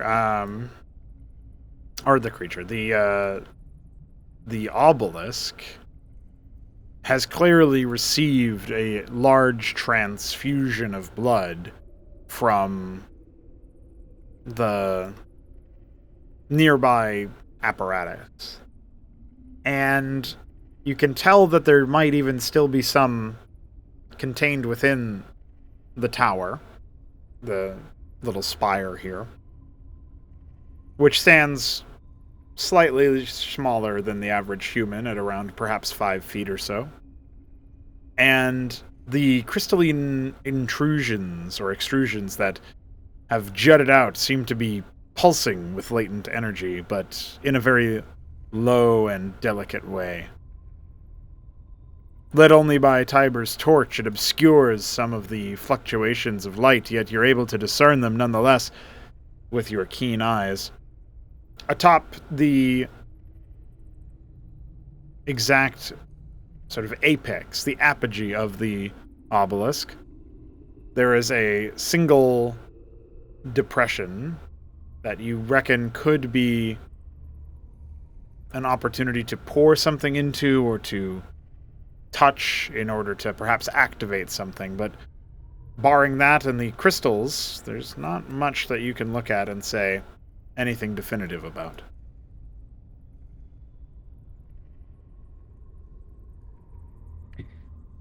All right. Other than that, you don't Nathaniel's like it. convinced that this thing is utterly malevolent. And so he puts away his blades, takes out his new great club, and says, Such profanation cannot be allowed to exist. and smashes the thing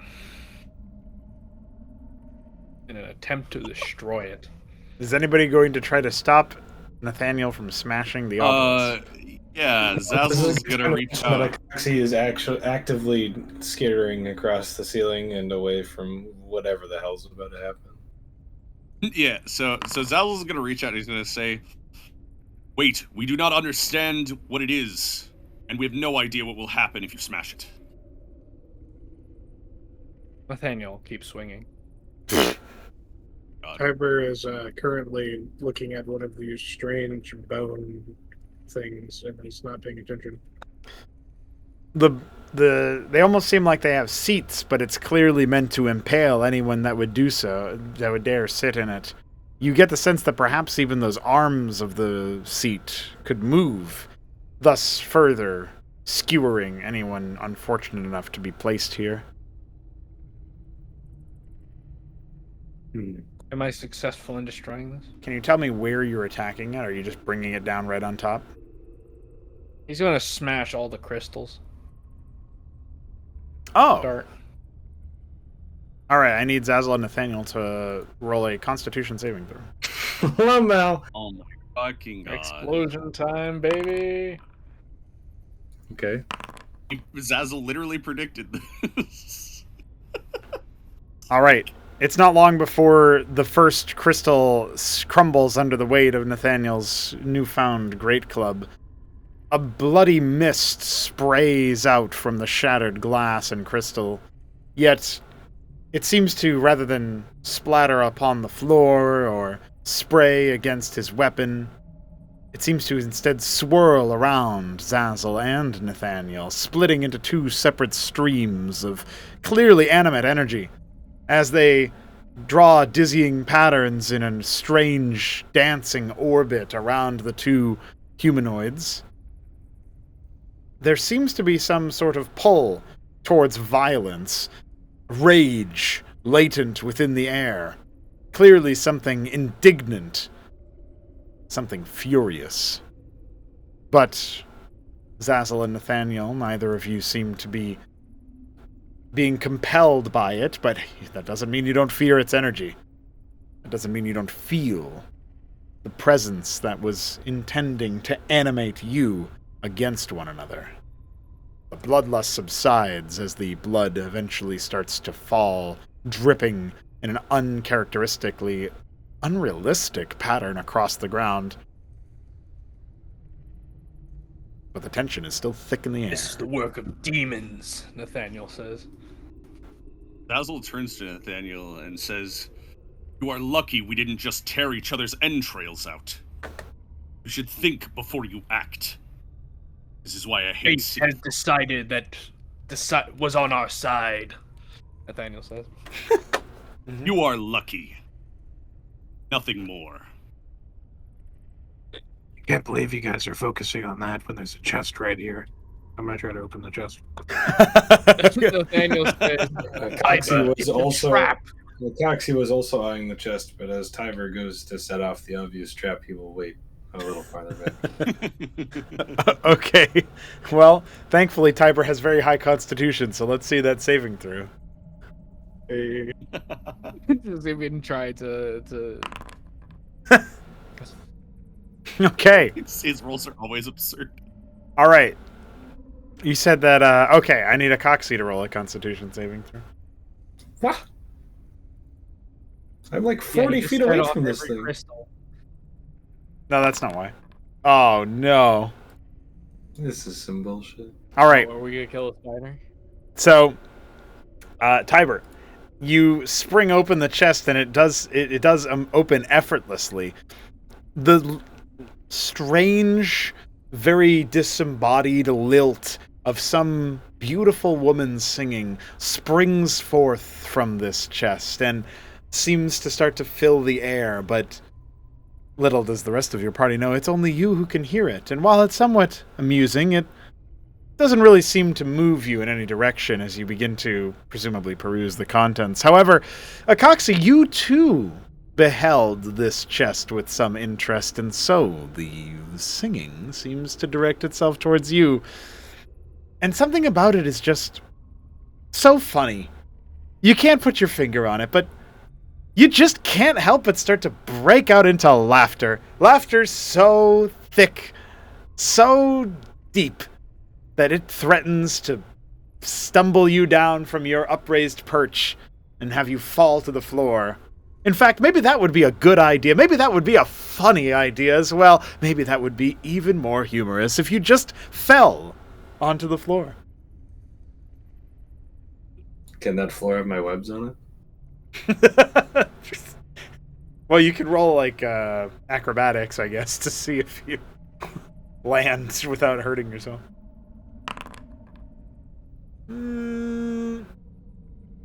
I think you'll survive with only 1 point of bludgeoning damage.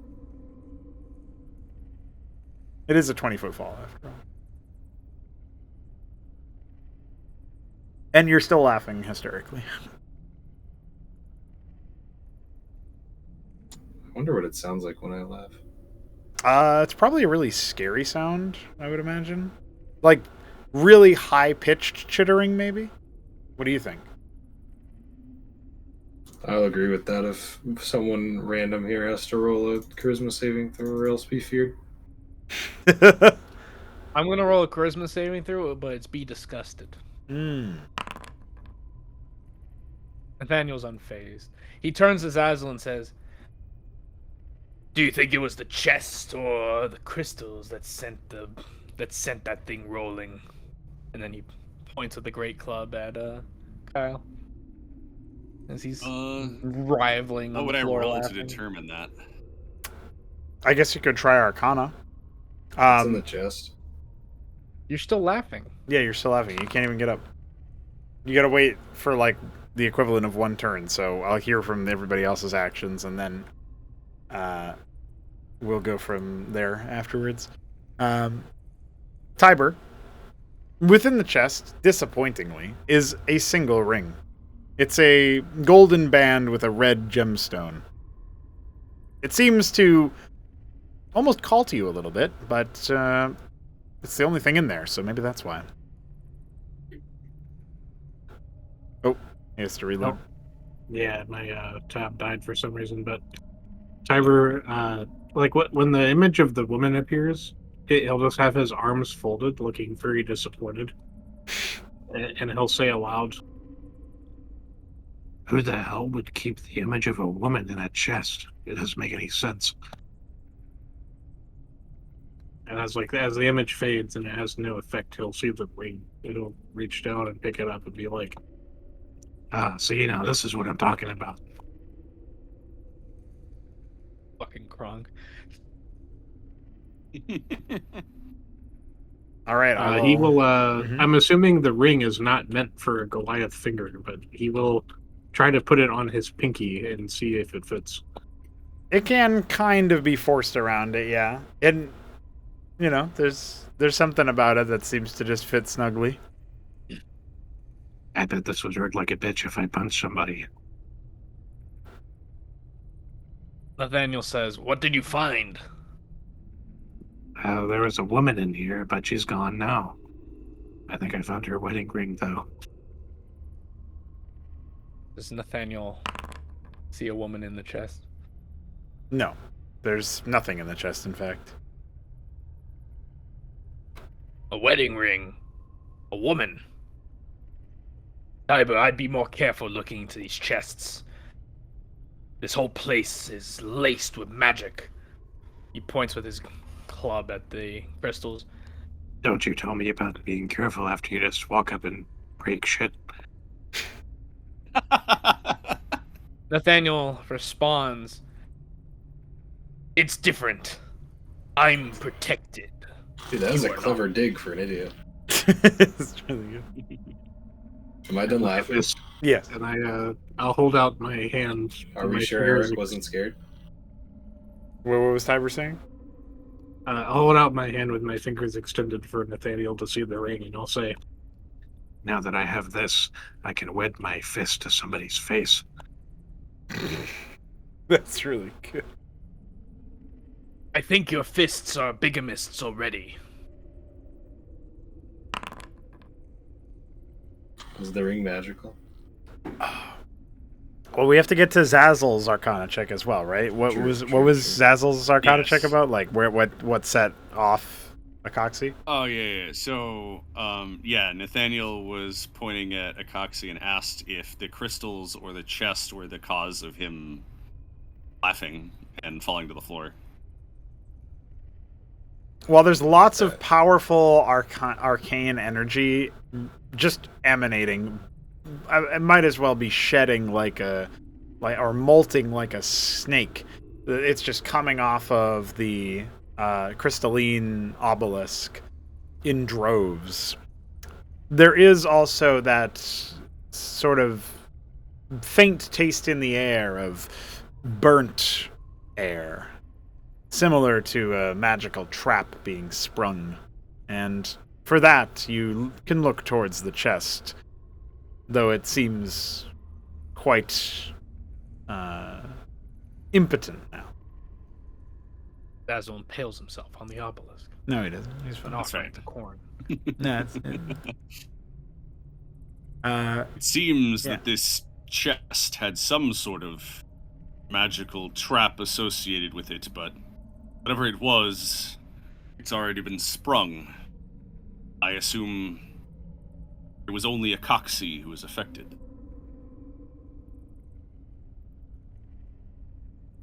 and Akoxy is currently trying to identify if the ring is magic. Does Tiber allow Akoxy to look at it?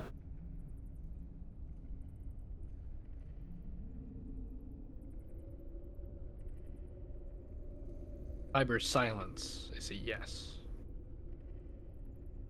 Man, that reminds me of when I was on Campaign Creations, the fan site that wasn't started.net, but was just about as bad in some ways, and some random dude was trying to ask for permission to edit somebody else's work, and they didn't get a response, so they just did it anyway, and their justification for that was, in Spain, we say silence is consent, and I just thought that was such a fucking wild thing to say. Oh, no, you can't say that. I got up for a second, but I didn't hear your question. Tiber will bring his hand over to present it, but he does not take the ring off. Okay. Akoxy, are you still intent on identifying it with this display? Hell yeah. Okay. So, as you as you attempt to identify the ring, or at least any aspects about it, your eyes are drawn to strange markings along its exterior. There seem to be some kind of inscribed text, but it's not a language you can read. Setting that aside, however, the gemstone emanates energy. It seems to be similar energy to what surrounds you in the air. This blood-soaked magic permeating the crystals to your immediately behind you. There's something similar about the way that this reddish gemstone exists upon this ring. I had hoped that we would stumble across the bones of a more noble civilization, but it seems that they are as abominable as the orcs. Ah, Tiber. It seems magical. Similar to the crystals that Nathaniel decided to break. And I feel like it would lose a lot of its value if you punched someone so hard that it broke.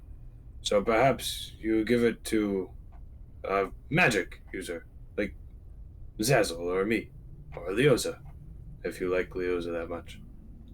I found it first. I'm going to punch somebody with it. Perfect. You know what? Fair enough. Can I have it after you punch someone with it? I'll think about it. You know what? Fair enough.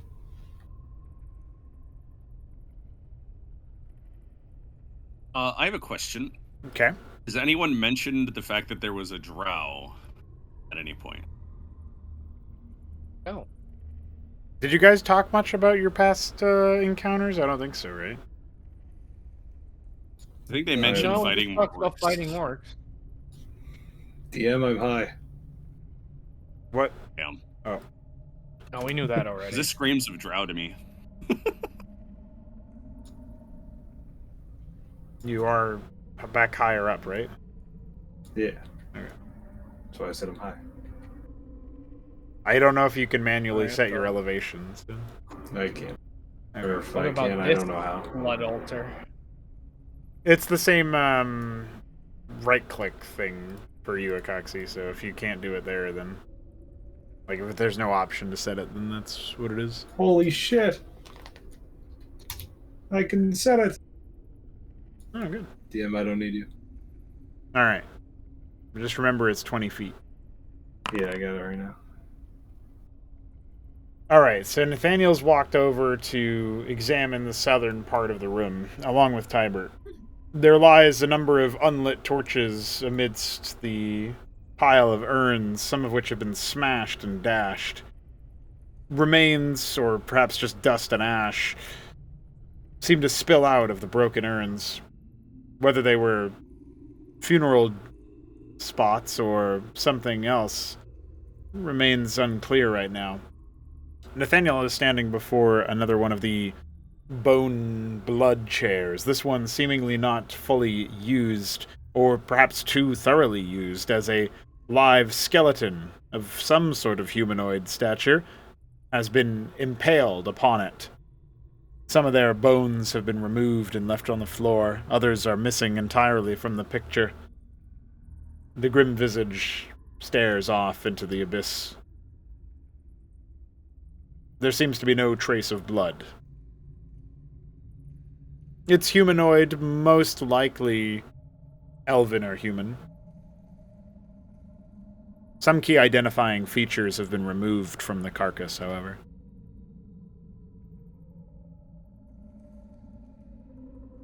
Barbarism, Nathaniel says.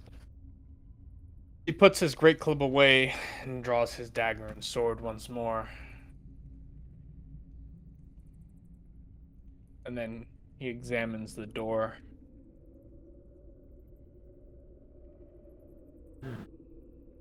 What's Tiber up to down there? I'm looking at these urns. I'm going to try to pick one of them up. Are they heavy? They are pretty heavy, but you reckon you could still make do with it. Now, I might have something in common with these cultists because I love breaking pots. I'm going to try to chuck one of them into the other pots. All right, that's probably What's your going to be alignment again? Wait, what did he do? throwing a pot at another pot. Sick. I'm convinced. Maybe it's either chaotic good or chaotic neutral. Well, according to his character sheet, he is not that. I don't think he's chaotic good because he wanted Skidmore to hold on to the boot and get thrown. Yeah, that's into why I was saying Bonemore's chaotic mouth. neutral. Hey, Yeah. I don't you think anything about that assumed, is neutral. you assumed that I wanted to throw him into the maw, but I really just wanted him to have the boot. And he did hop around Chaotic in the boot. neutral is like, this thing's ugly, I want it to die, and then throw it in, right? Yeah, Whereas, chaotic evil's like, I just want to throw in the guy because I want to, I like seeing him die. it's Chaotic not neutral is like a whim thing. it's not my fault. I have low intelligence. I'm bad at giving instructions. Right, so how does that have to do with the vase? He threw it at another urn. Yeah, You need a check for Some me. people have to destroy things. Yeah, Recall athletics. 2025. We'll just decide. Yeah, okay. So he you all destroys will, 18 vases. yeah, you all will watch as Tiber grabs a hold of one of these very heavy urns and just utterly smashes it over another.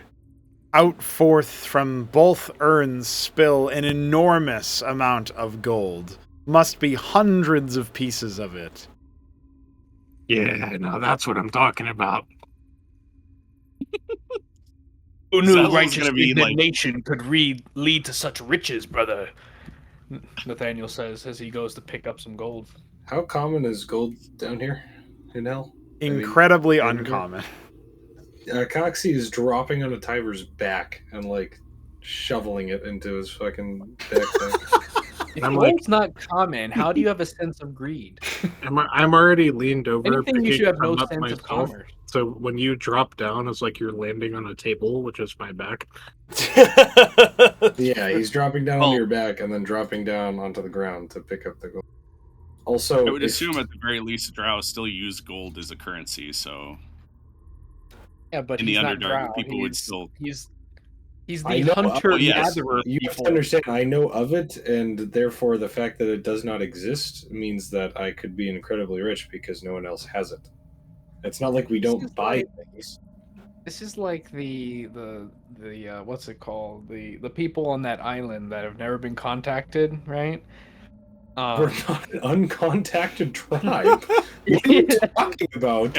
Yeah, I'm the Literally high one. hunt humanoids. You are the So- equivalent of that in the Underdark. You know, you're the No. savages that wander around just eating everything. This isn't Shambler talking. This is Nathaniel talking. That's I sure hope so because you have zero idea. If this is Shambler, he has no fucking clue. He has lost the plot.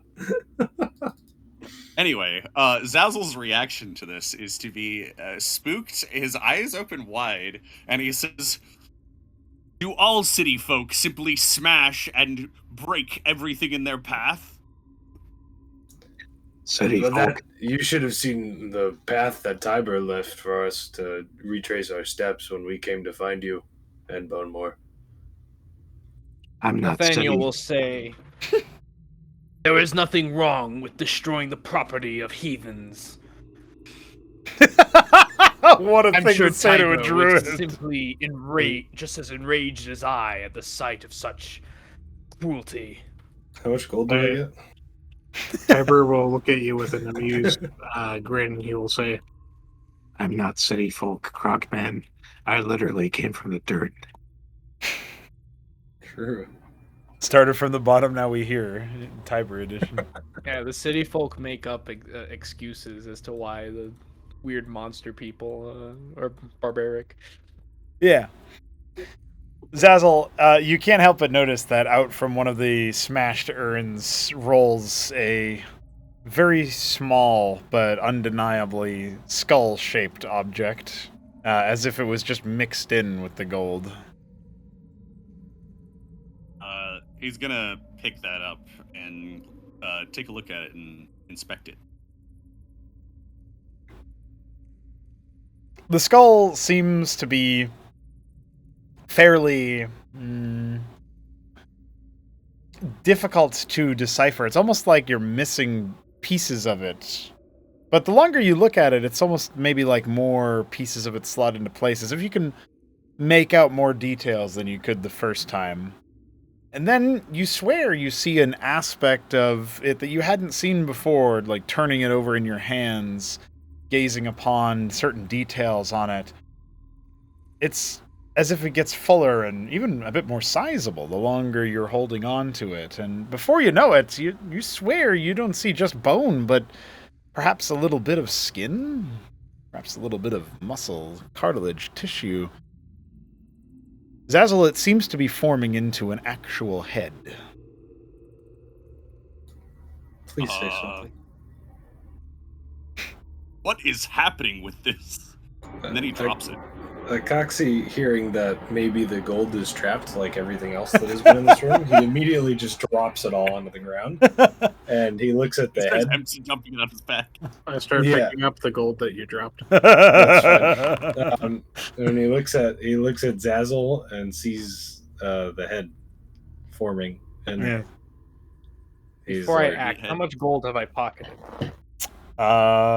Give me a sleight of hand check to see how much gold you've stuffed it. You're just going for volume here, right? Presumably. Yeah. Okay. Where the fuck's my sleight of hand? And the S's. oh boy. Well, you don't have that much, I guess. You probably only have like 200 pieces. 200. Okay. So having pocketed 200 gold, Nathaniel stops, deciding that he's had enough, and he can actually pay attention to the what's going on. All right. And so I'm seeing a head grow in front of me. Yeah, Zazzle dropped at where exactly? What do you think? Like to your right, to your south? No, just like directly in front of me, so it's like between me, Nathaniel, and Tiber. Perfect. Okay, so it'll In be one decisive moment, he cleaves the head in two well, you can certainly try to. without even thinking. The head Yeah. rolls out of the way. I got massive hands. How much gold do I have? Give me a slate of hand. Yeah, you give me a slate of hand check because I'm sure yours will be better. Oh my goodness. That's a lot of gold. Tiber, I think you've probably at this point, especially since you were the first one to start on it, and with a roll like that, and given that Acoxy dropped all of his, you end up scooping up something like 500 gold coins. Oh yeah. I can't wait till this inevitably goes wrong. Yeah, I feel like they're all gonna explode or something. If anybody looks over, you see like I'm leaned down with my pack open, and it's just overflowing with gold. It's just like I buried all of my fucking traveling experience. Or they, Yeah. or maybe they turn it into little monsters and start swarming him. Infestation, but gold. Yeah, gold infestation. infestation. Yeah, that's great. Gold festation. All right. Greed is like a swarm that devours the righteous. So, Nathaniel, you just struck out at this head as it's starting to form into something more complete. At first, it was a skull, or so you surmise from Zazzle's reaction. Now, something far more fleshy, something not at all humanoid, even in terms of its form. It's something bestial, something snarling. And you strike it, and it simply vanishes in a puff. Did I recognize that bestial form as a demon of some kind? No, I mean, it certainly looked somewhat demonic, but nothing specific that you could point to in such a short amount of time. However, almost no moments longer after the disappearance do you hear a very low, rumbling growl from, well, all around you. That was awesome. I wonder if there's more of those. Then I break another pot. Oh my goodness. Brother, wait. Zazzle We recognized may the be roar. summoning monsters. What did Nathaniel, Zazzle you say? really need to control your crew, bro. He's not my anointed squire yet, so I don't have authority over him. In fact, I owe him a life debt. He has authority over you. Yeah. Yeah, I'm honor bound, actually. So what was Zazzle saying? Did he recognize it? Is that what Oh, yeah. Did I recognize the roar or anything about it? It's definitely a misbegotten creature that, I guess give me a nature check and a history check, and we'll decide if you've encountered it before, because it would maybe be relevant to your area. Ooh. Okay. Based. All right, Zazzle. I'm going to ping you in your thread about it. Okay. And before it's like a CR20 fucking monster. Oh, I guess I should have asked if I recognize the growl since it's under. Can I also roll a check? Yeah, if you want to roll nature. I'll tell you if you need to roll history based on your nature roll. Yeah, you can also roll history.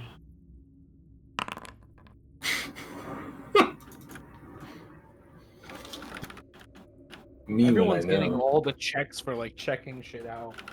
It's gonna be really bad when we actually have to fight this thing. Dude, where's the Acoxy Zazzle group thread of animal epicness? All right.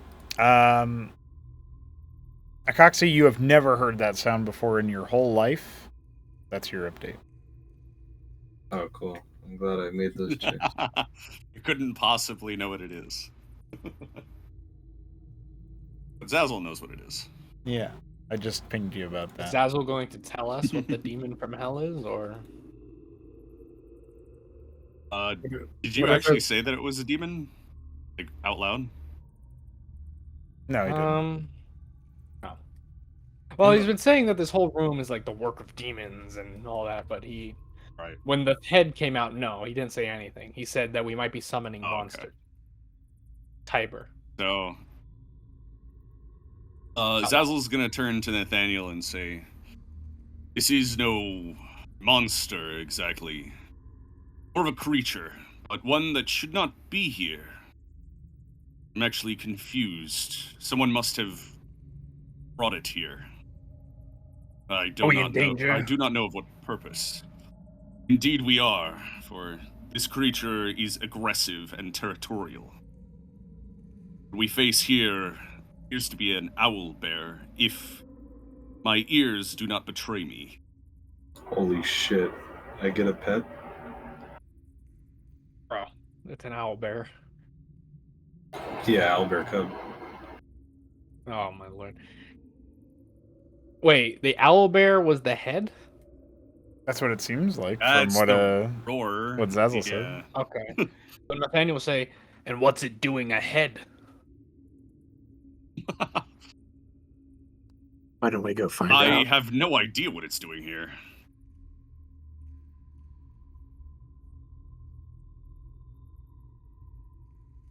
You've Such a taken on- creature should only be on the surface. I Eric, know you what should- an owl bear is. You'd have heard tales if you haven't encountered them yourself. They're pretty ferocious combatants if you catch them in the wild. What was Tiber going to say? Eric, you should probably hang back for this one. Eric seems very out of his element. Coxie's going to say, what's an owlbear? Elsa's gonna turn to him and be like, "Of course you would not have heard or seen of such a creature. It's a beast from the surface, with the head and talons of an owl, but the body of a bear." What's an owl? A creature that flies in the middle of the night. A type of bird, if you're familiar with those. Like a bat. But with feathers, yes. And a beak. Oh. That's What's a a bear? bear. I don't see any owls or bears over here. I'm sure you will see it soon enough, and then you will understand. Maybe it's in Nathaniel the marches chest. over to Eric and says, I hope you're ready to take home a trophy. I open the chest again. Wait, Zazzle, did you tell me that it's a great beast? I don't know. I don't think I used the term great, but yeah, that I said it was a beast, and I had mentioned that it was aggressive and territorial earlier. All right. With that, plus the context clue of Nathaniel saying, "Are you ready to bring home a trophy?" Coxie's going to ask, "Oh, is this like a cool hunt? Do I get to have another head?" And he'll reference his chitin head.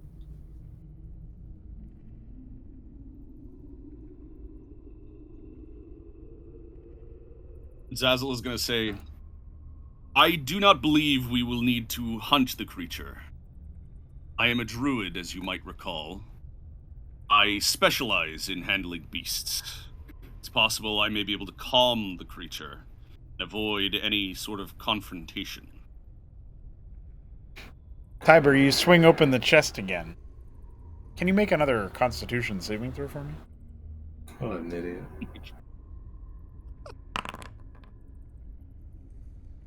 That's that same sort of spirit. You should have disadvantage for doing it again. The vision of the sound of a woman singing quite beautifully once again fills your ears, Tiber. Your ring seems to pulse in response.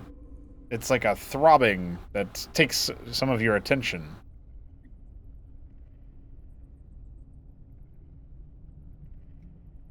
Who keeps putting women in here? Also, I knew it. It is a wedding ring.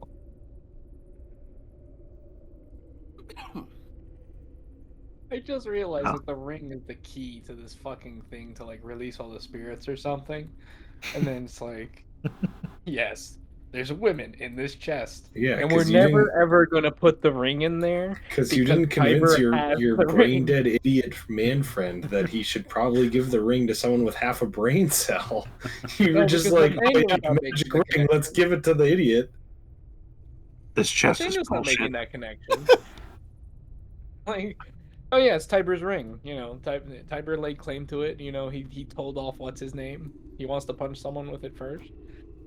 Tiber's gonna call back over to the group and say, I don't know which one of you keeps putting women in here, but I'm putting an end to it. And then he's gonna try to rip off the top of the chest. Ah, okay. Let's get an athletics check. Who keeps putting women in? Natural 20. Oh my god. You all watch Right. in some disbelief, probably, as Tiber grips, like monkey grips, the top of this chest and just tears it from its hinges in one and then two slow but very steady tugs. No sooner does it pop off, metal and wood splintering in the process, does a very strange, dark creature manifest behind Tiber. Oh no. It's some sort of ghastly, spectral thing, but Zazzle will know it as, indeed, the same form of an owlbear. Is that a bear? That is the owl bear I was speaking of, and it's not as I expected. Being his best friend at this point in danger, Nathaniel rushes over. Blades drawn. Is it like a dark owl bear? Tiber, It's like a spirit ghost owl bear. Tiber sees you rushing up and looks a little confused, and as he turns So around lame. to see what you're rushing towards, he looks at it and he goes, Oh, my crew wasn't kidding. It really is both in the same thing. The owlbear doesn't seem to be regarding you, Tiber. Instead, it's pressing its maw against one of the pulsating crystals, but its form seems to phase directly through them, and it is quite upset by this fact. Can I attempt to animal handle the owl bear? Oh, Nathaniel's convinced that this thing is a Oh, danger to no. Tiber and moves the swing at it. well, at least it's easy enough for somebody else to try to stop that. Thank God he'll go out as a man. Dying to spirits he never understood. It'll be awesome if he misses and he hits the crystal. Is anyone going to try and stop me, or am I rolling attack? I'm definitely not trying to stop you. I'm not close enough to stop you, I don't think.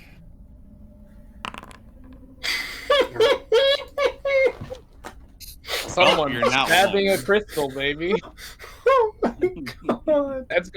That's going straight through that bear into one of the red crystals. Dude, with how like Yeah, I don't important know you can hit it. with how important that roll was, I really want you, DM, to just be like, Nathaniel, you stab yourself. And just in case the short sword, does hit those crystals, here's that damage. Nathaniel, as you move to strike at the spirit, the spectral form of this strange, misplaced creature, something bizarre seems to happen. In one moment, it's as if its entire form was gazing directly at you. As soon as your blade makes contact with the spirit, it seems to just peer into your very soul.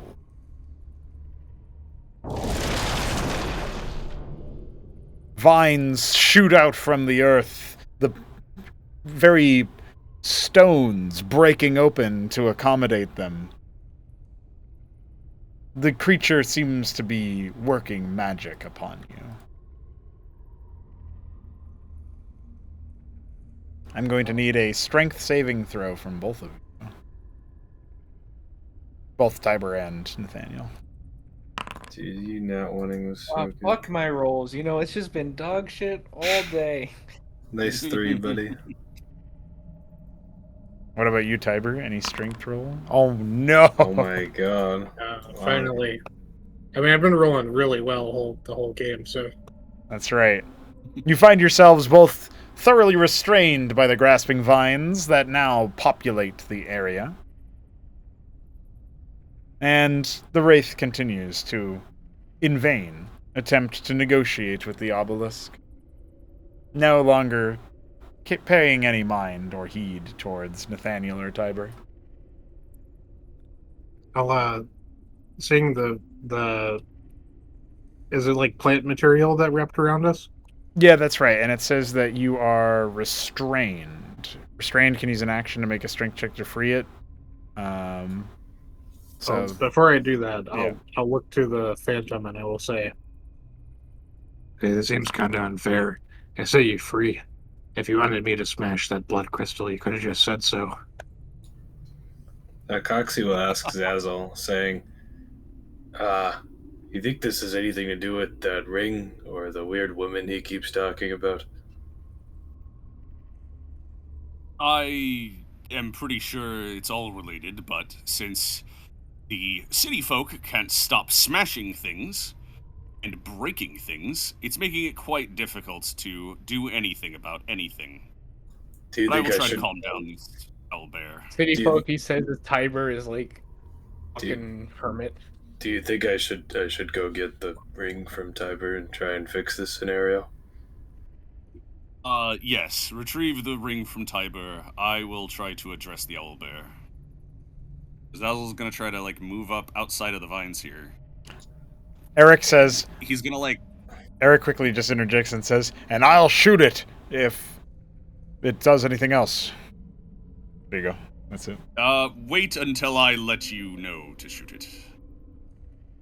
So he's gonna pull out some, rations or food from his pack, and he's gonna try to get the owlbear's attention with some animal handling here. See if he can kind of get it to stop paying attention to the crystal. And while he does that, Coxie will skitter over to Tiber and go, hi, Tiber. And as he spins a web to kind of hang down, he says, do you think I could borrow that ring real quick just to... Me and Zazzle have a running theory that it could help fix this owlbear predicament you guys seem to be in. Look, man, I found it first, but I'll here. You know what? Let me just do this. I'm gonna try to break out of the vines. Okay, go for the strength check. Or strength saving throw, I guess, or whatever it would be.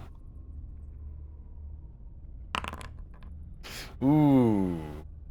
You feel like you and Nathaniel are both so very close to breaking free, but there's something keeping the vines animated, something keeping them just a tad stronger than the two of you. Ah, man, I hate magic shit.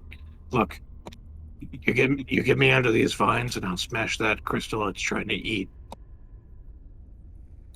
I really don't think that's the solution to this problem. Well, And if you truly hate magic shit, maybe we should leave the ring alone. listen to me, Kyle Moore. I'm giving you a choice. Are you gonna break these vines or not? Zazzle, he's being difficult. That is all Tiber does, I believe. He's suggesting that I break the vines so he can break the crystal that the owlbear is sniffing. Whatever you do, do not break the crystal. It could potentially put all of us into a berserker frenzy, and we could kill each other before we leave this room. Oh, come on, him too.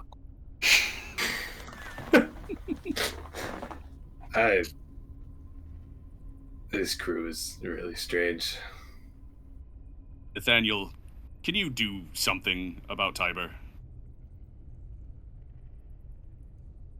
I don't know. Can I do something about Tiber? Am I still tied here? You're you both can convince him to not restrained, be an but idiot. yeah, you could try to talk to him as the owlbear gazes into Zazzle's loving food pack.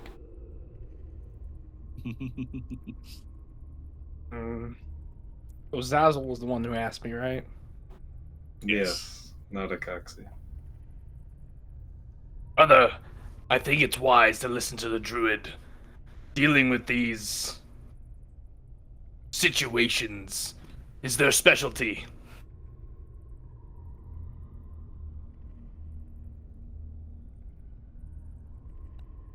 Let me just I'll fuck Wait, me. I'm Advantage because of long-standing relationship check. no advantage because I'm assisting you by also speaking wise words into his ear, and you When suck Doesn't ass. matter. The dice gods hate me. one last thing, and then Tiber will give in. He'll look over to the owlbear, and he'll say, "Hey, dead girl." And I'm gonna hold up the ring. Well, like I'll hold out my hand as best I can, despite being restrained, and I'll try to like present the ring, and I'll say, "Hubby needs your attention. Is this what you want?" Without turning to face the ring that's being presented, the owlbear will, rather than its guttural growl from before, simply release a quiet "Mm." It seems to be in somewhat of a depressed state, Zazzle. Speaks whale. Okay. Zazzle is going to present out the food to the owlbear to see if it can take it. Is a suspicion it won't be able to, but you know. Yes, the spectral owlbear attempts to sort of move its maw over it, but nothing happens. It phases right through your hand and your food. Okay. It seems that this creature cannot interact with the physical world. Maybe this ring can change that. And so he's going to move around You can't reach that. to try to see if he can, okay, then he's going to say to Acoxy, "Just bring the ring to me. I shall give it to the owlbear." Can I have the ring, Tiber? What's in it for me? Getting out of the How about vines. not dying? That too, but mostly the vines.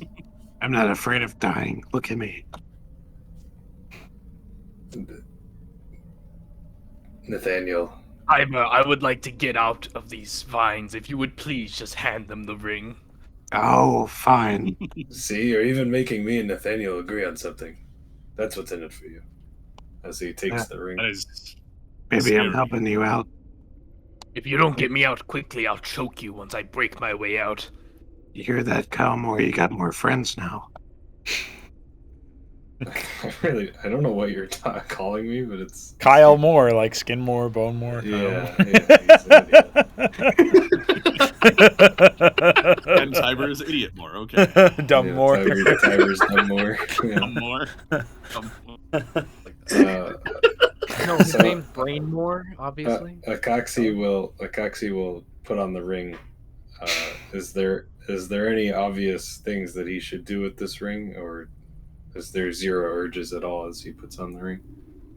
So You put on the ring and it immediately begins to start to throb and almost tugging, but not in a way that actually moves your physical form, almost tugging your hand that wears it towards the obelisk, which curiously has been entirely ignored by the vines. can I break out now? Can I make a strength check? Yeah, you can make it. Zazzle, the ring is kind of telling me to go to the obelisk. Yes, Should I do that? No. You should give me the ring. But it's really asking. Did you see what happened when Nathaniel attacked the obelisk? No, but like it wants me to like place it on the obelisk, not attack it. So, see, look, Get the vines even avoided the obelisk. It's like inviting me.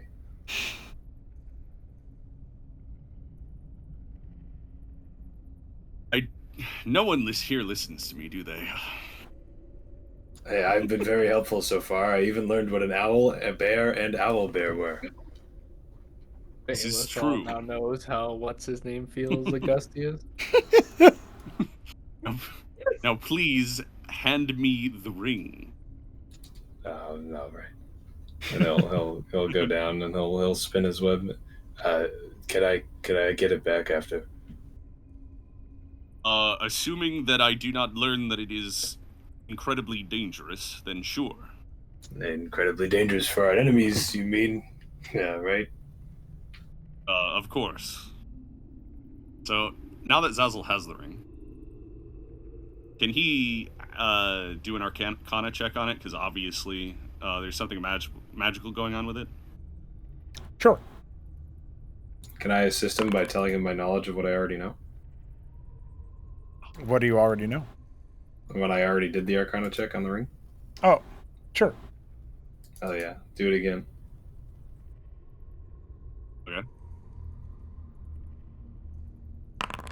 What the fuck? You guys suck. You guys are really my weighing me rolls, down today.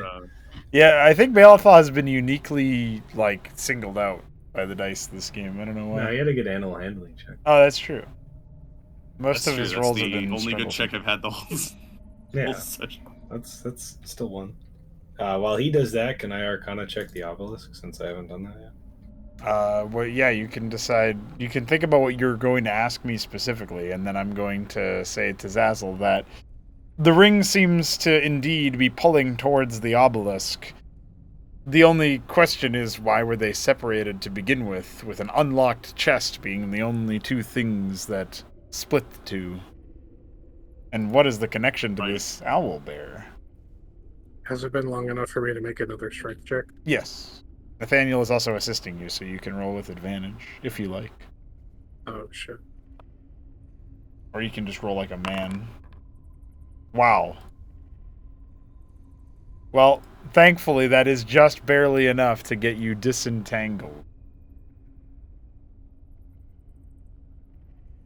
And I will go ahead and erase those effects from your sheet. Talk about what is holding grudges. That's really hard. It's very unfortunate I cannot speak with animals. Because I'm out of spell slots. He's agreeing. I'm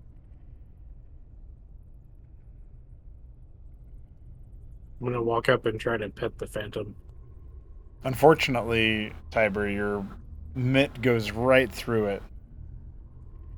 Disappointed with this fact, I will instead try to hold my hand perfectly level with the elevation of its skin and just pretend to pet it. You watch as Tiber perfectly manages to pretend to pet the creature. I think he should have to roll a skill check to perfectly manage to pretend to pet.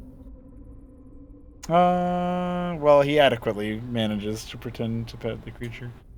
Alright. I can't believe you just fucking concern trolled his stupid. Alright. Nathaniel contemplates the religious significance of a spiritual owlbear in a torture chamber filled with blood magic. Nathaniel, you know zero religious relevance to the owlbears. Maybe Zazzle would know if there's some, like, strange druidic cults or something that deify creatures like that, but certainly nothing you've ever heard of related to the surface world. Unfortunately, or the my temple. religion check was 2. Yeah, so... Nathaniel so Zazzle's gonna hold assists the... Zazzle in his next religion check by saying, Oh, I see. The cults of my land were strange at times, but I've never seen anything like this. You're a local. Tell me, is this typical? Zazzle is going to look at Nathaniel confused. He's going to say, why does everyone think I'm from around here? Is it not obvious that I am You're from a the crocodile. surface? Yes. You So are crocodiles live owlbears, from what I'm underground. told. Yes, the owlbear is not from here either. I am as confused as you are by its presence. now he's going to rethink, like, why would an owlbear be here? And he's going to try... Can I try another religion check?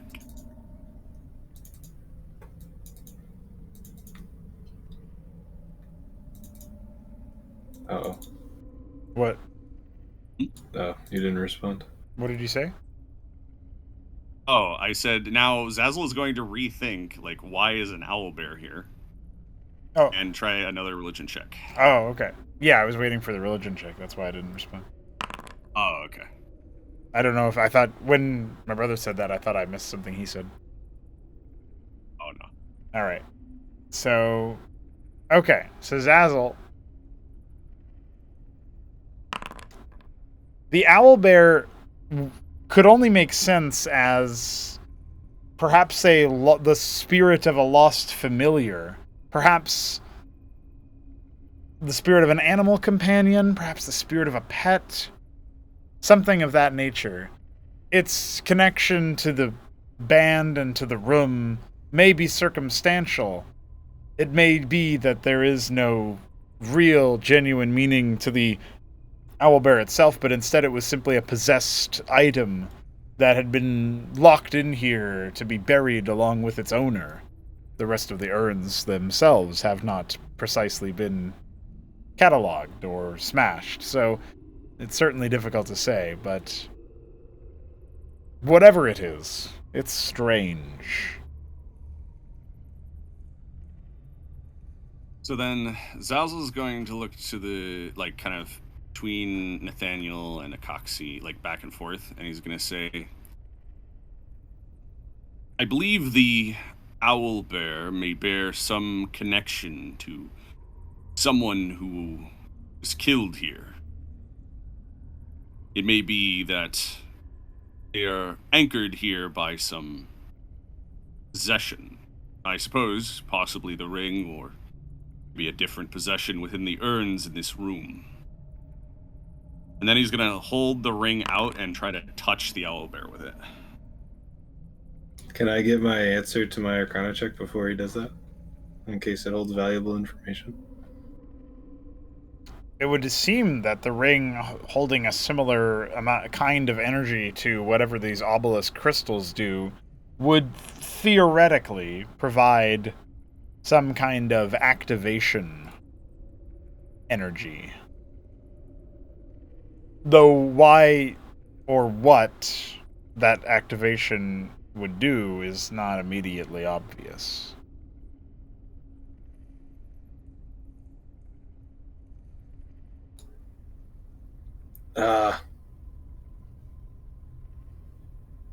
It seems touching the obelisk with the ring would activate something, so maybe touching the bear would not. Or would, I mean, I don't know. This is all very confusing and probably dangerous. Zazzle, what do you, you said you're going to touch you're still going to touch the owlbear, right? Despite what Acoxy's saying? Yeah. Okay. As you do, the owlbear shrieks loudly in pain, and there's an immediate stirring to the north. This from a very corporeal experience. A large set of heavy-set footsteps lumber towards you all, and the door to the north opens, revealing an enormous troll who bellows, "What have you done to my husband?" Oh boy. Stazzle is going to whip around and say, husband?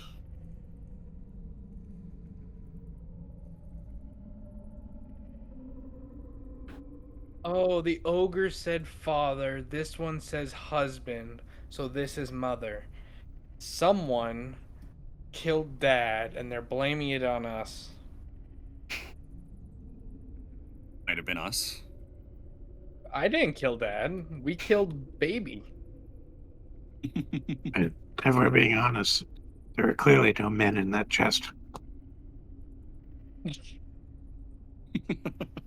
Why, Kyle? Why?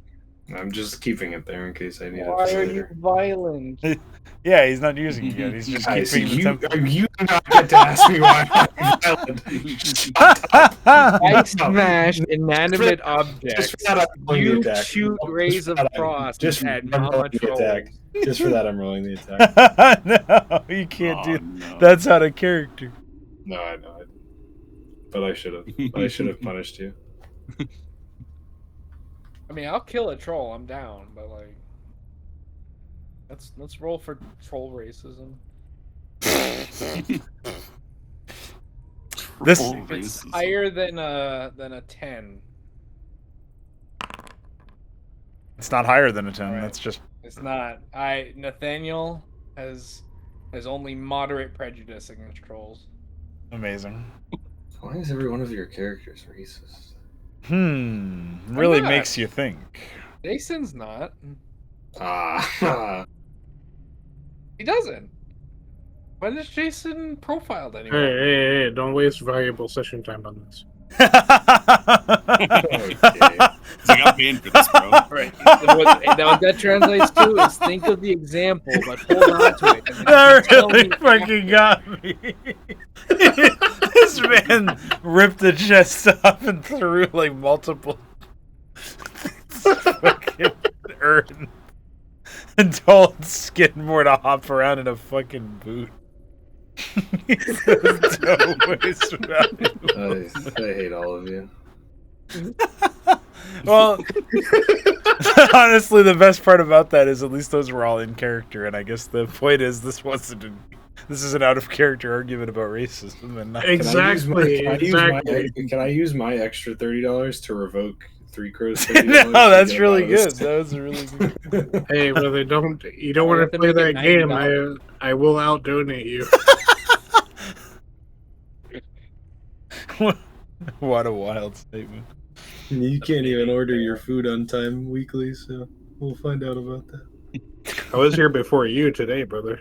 That's true. This is true. My girlfriend was having a mental breakdown over food or something. Yeah, that's because you chose to have a girlfriend. Oh, Well, shit. checkmate That's why he atheist. can outbid you. Anyway. Anyway. What are we gonna do about this troll? Yeah, who's saying something All right. first? Nathaniel's gonna speak in giant, and he'll say, you understand me? Oh, don't use his tongue. I'll cut yours out. Nathaniel responds in common, whose tongue? My husband's tongue. And your He's a husband giant. is this owlbear? What? Then she looks over you to try to get a better angle on what you're talking about. I don't even want to know what that is. I'm grieving. And Oh, we killed her. why baby. did you talk about your husband? I was told that intruders to our land killed my husband. I saw his body. I saw the blade marks and the magic stains. Well, then he couldn't possibly be the ogre. What? You saw my son? Nathaniel. Okay, what do I roll for Nathaniel to make subtle but urgent eye contact with Zazzle that says, "Stop, stop speaking." Coxie's gonna whisper and say, before Tyra leaves, Coxie's gonna whisper and say, "We could just feed it to Bonemore. He would be very happy."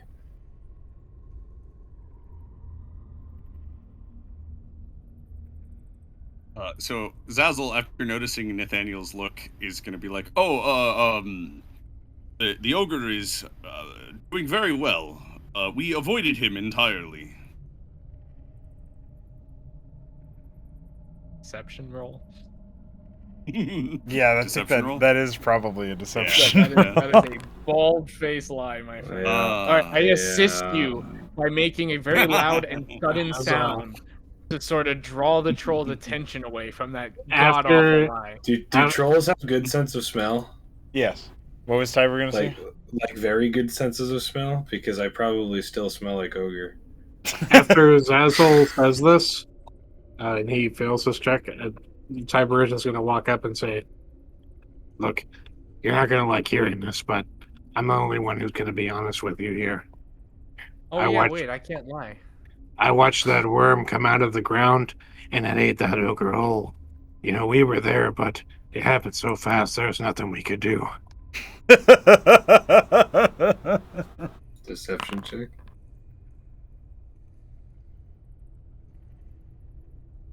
Yeah, Tiber, I guess that would be. That's You can do yeah, deception or you're- performance. It's still a deception. It's all the Oh, same yeah. for me, brother. Yeah.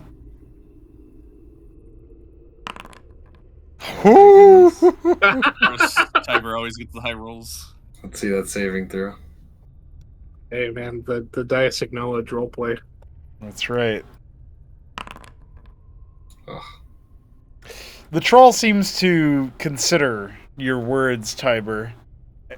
Her face softens, at least as soft as a troll's expression can look. And her long, serpentine dreads are pushed away, matted, moldy-looking hair discarded for a moment out of her face. And she shuts her eyes tightly for a moment and then emerges once again to say, "Then I must grieve for twice as long. Though I can't say I blame Bonemore. I mean, if you wanted to take out your wrath, he's like in the other room still. I would sooner be eaten by such a beast than defeated. Besides, there is no point in harming God. Now leave." Nathaniel will turn to Tiber and say, You do know that there is no world where we leave her alive. I Yeah. gotta We say, have brother, greatly that was- sullied our honor. I really have to taste troll. no, Look, you can't guys, hear this. He said this in a low tone. Yeah, he's directly not to responding to you two. He's responding to life. He's just Look, saying look, it look. out. Schizophrenic, gotcha. He's never gotten to Cox- eat a troll. I think I'm speaking for all of us Coxswain, when I say that is pretty anticlimactic. You don't know what that Brother word means. Tiber, No, I don't. foe or not, it is not the righteous path to lie to a grieving mother. Even such a misbegotten thing, better that it knows the truth and we fell it in its wrath than shy away from the challenge. Well, look, Nathaniel. She's got no husband, no son, and Kyle has the wedding ring. So if you want it, man, you go in there and get it. Tiber, I'm saying we should go in and kill her Can I hear that part? after confessing the truth. Can I hear that part? I feel like you two would really suck at whispering. I mean, Yeah, I'm at this talking point, full we're volume. talking I'm louder. talking full volume. Nathaniel's not full volume, but he's kind of frustrated that Tiber just insinuated he banged the troll. Understandable, honestly. It seems like Nathaniel's speed. Maybe in your Anyway, head. Zazzle is looking at a Coxie and he's like, I think you might have a problem. When you see any new creature, do you immediately always consider how it might taste and that you need to devour it? And he thinks for a moment. And then he I goes, plead the fifth, whatever that means. No, actually, but I'm really hungry. You seem to always be hungry. Is there a reason for that? Haranasks are usually very hungry. It's why we are very often alone, or few. We need a lot of food. I see. I admittedly do not know much about your kind, but it would be best if you found a way to feed yourself that did not always involve endangering yourself and those around you. Well, I've heard of these mystical things back at one of the libraries in my old colony. I believe it was called a berry. Yes, berries are fruits that grow on the surface. They're said to feed you. And, well, Yeah. if I picked a berry, would it be killing the plant? No, the plant survives, and usually they produce many berries. Huh. Would they be enough? Would there be enough berries to fill me? I guess that depends. How much do you need to eat? Measure it in ogres. That's Yeah, what I'm trying how to many do. ogres would you need to devour? Well, I just had about half an ogre, maybe a little over, give or take, and I'm hungry.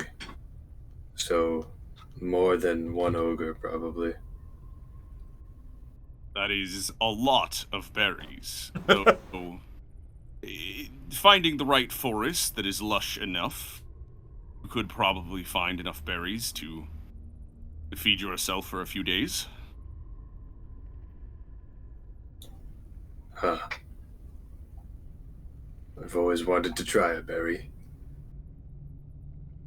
Well, one day I may take you to the surface and you could taste one. See how you like it. Oh, I also heard of these things. They grow from trees, and it sounds like. And he just chitters because he doesn't know the word in common. Okay. There are I guess. many things that grow from trees. So. Tiber, you have a minute. Do you remember what Three Crow once said?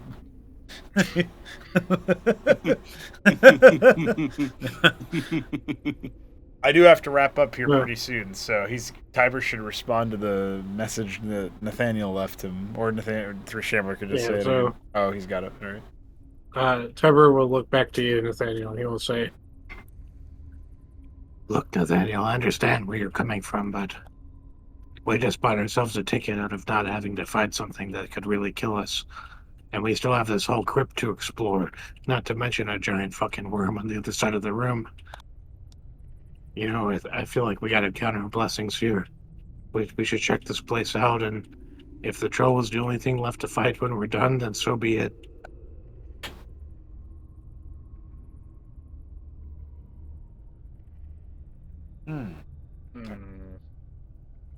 Tiber having some good common sense, right?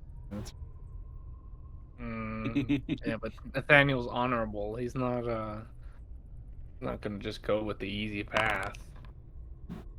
Yeah.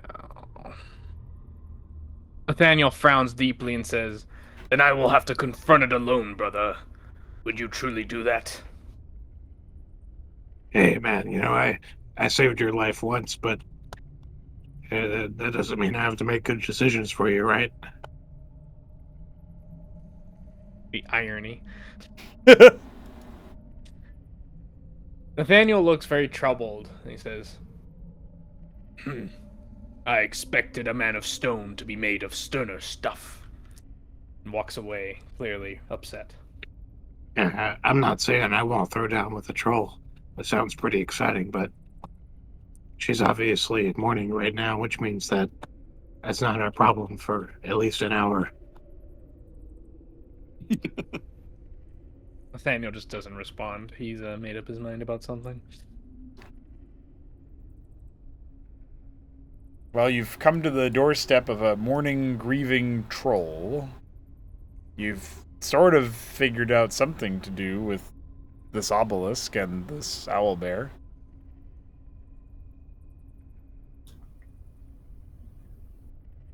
So Nathaniel will walk up to Zazzle and say, "Insert the ring into the dais.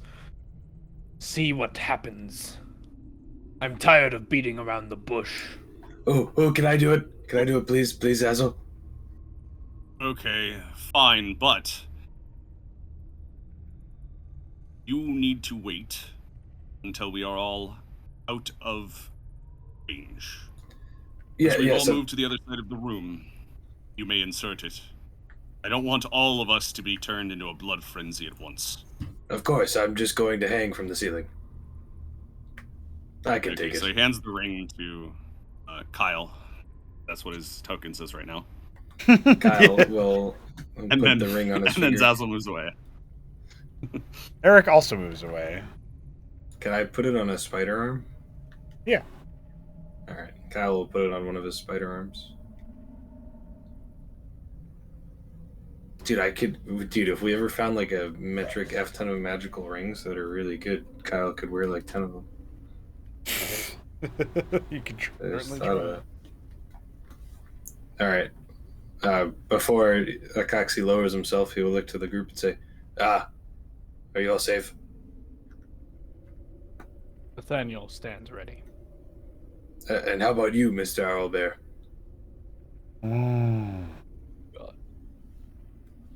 Hell yeah.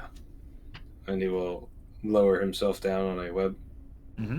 and then reach forth with the ring on the spider arm to touch the top of the obelisk.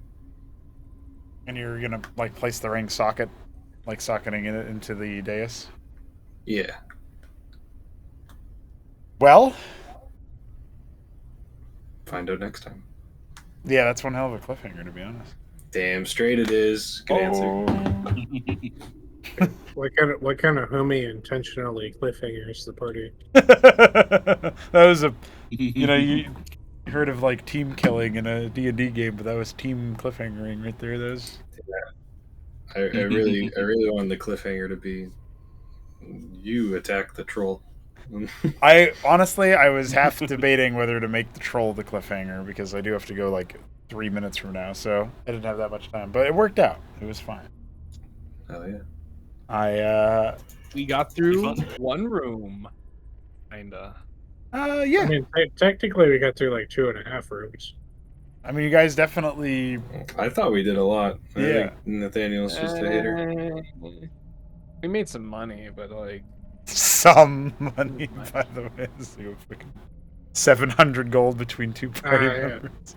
I mean, it's not like I didn't know it was 700 gold. I just knew we're it was not 200. gonna spend that money for like fucking 30 seconds. Because we're gonna be underground. Yeah. Yeah.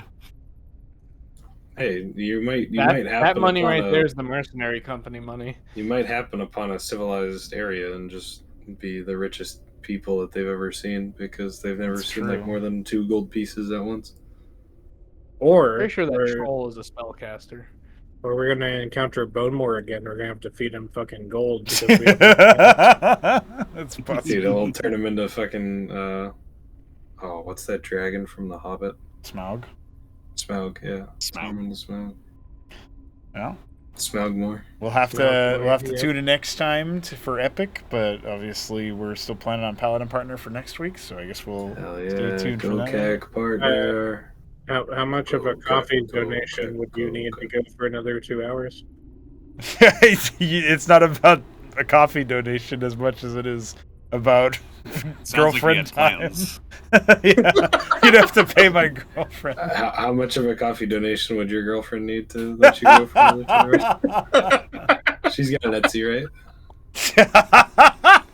You know what? I'll ask her for next time. Yeah, there it is. So I'll get a quote for you guys. Quote. That's perfect. All right, GG's, homies. Jeez.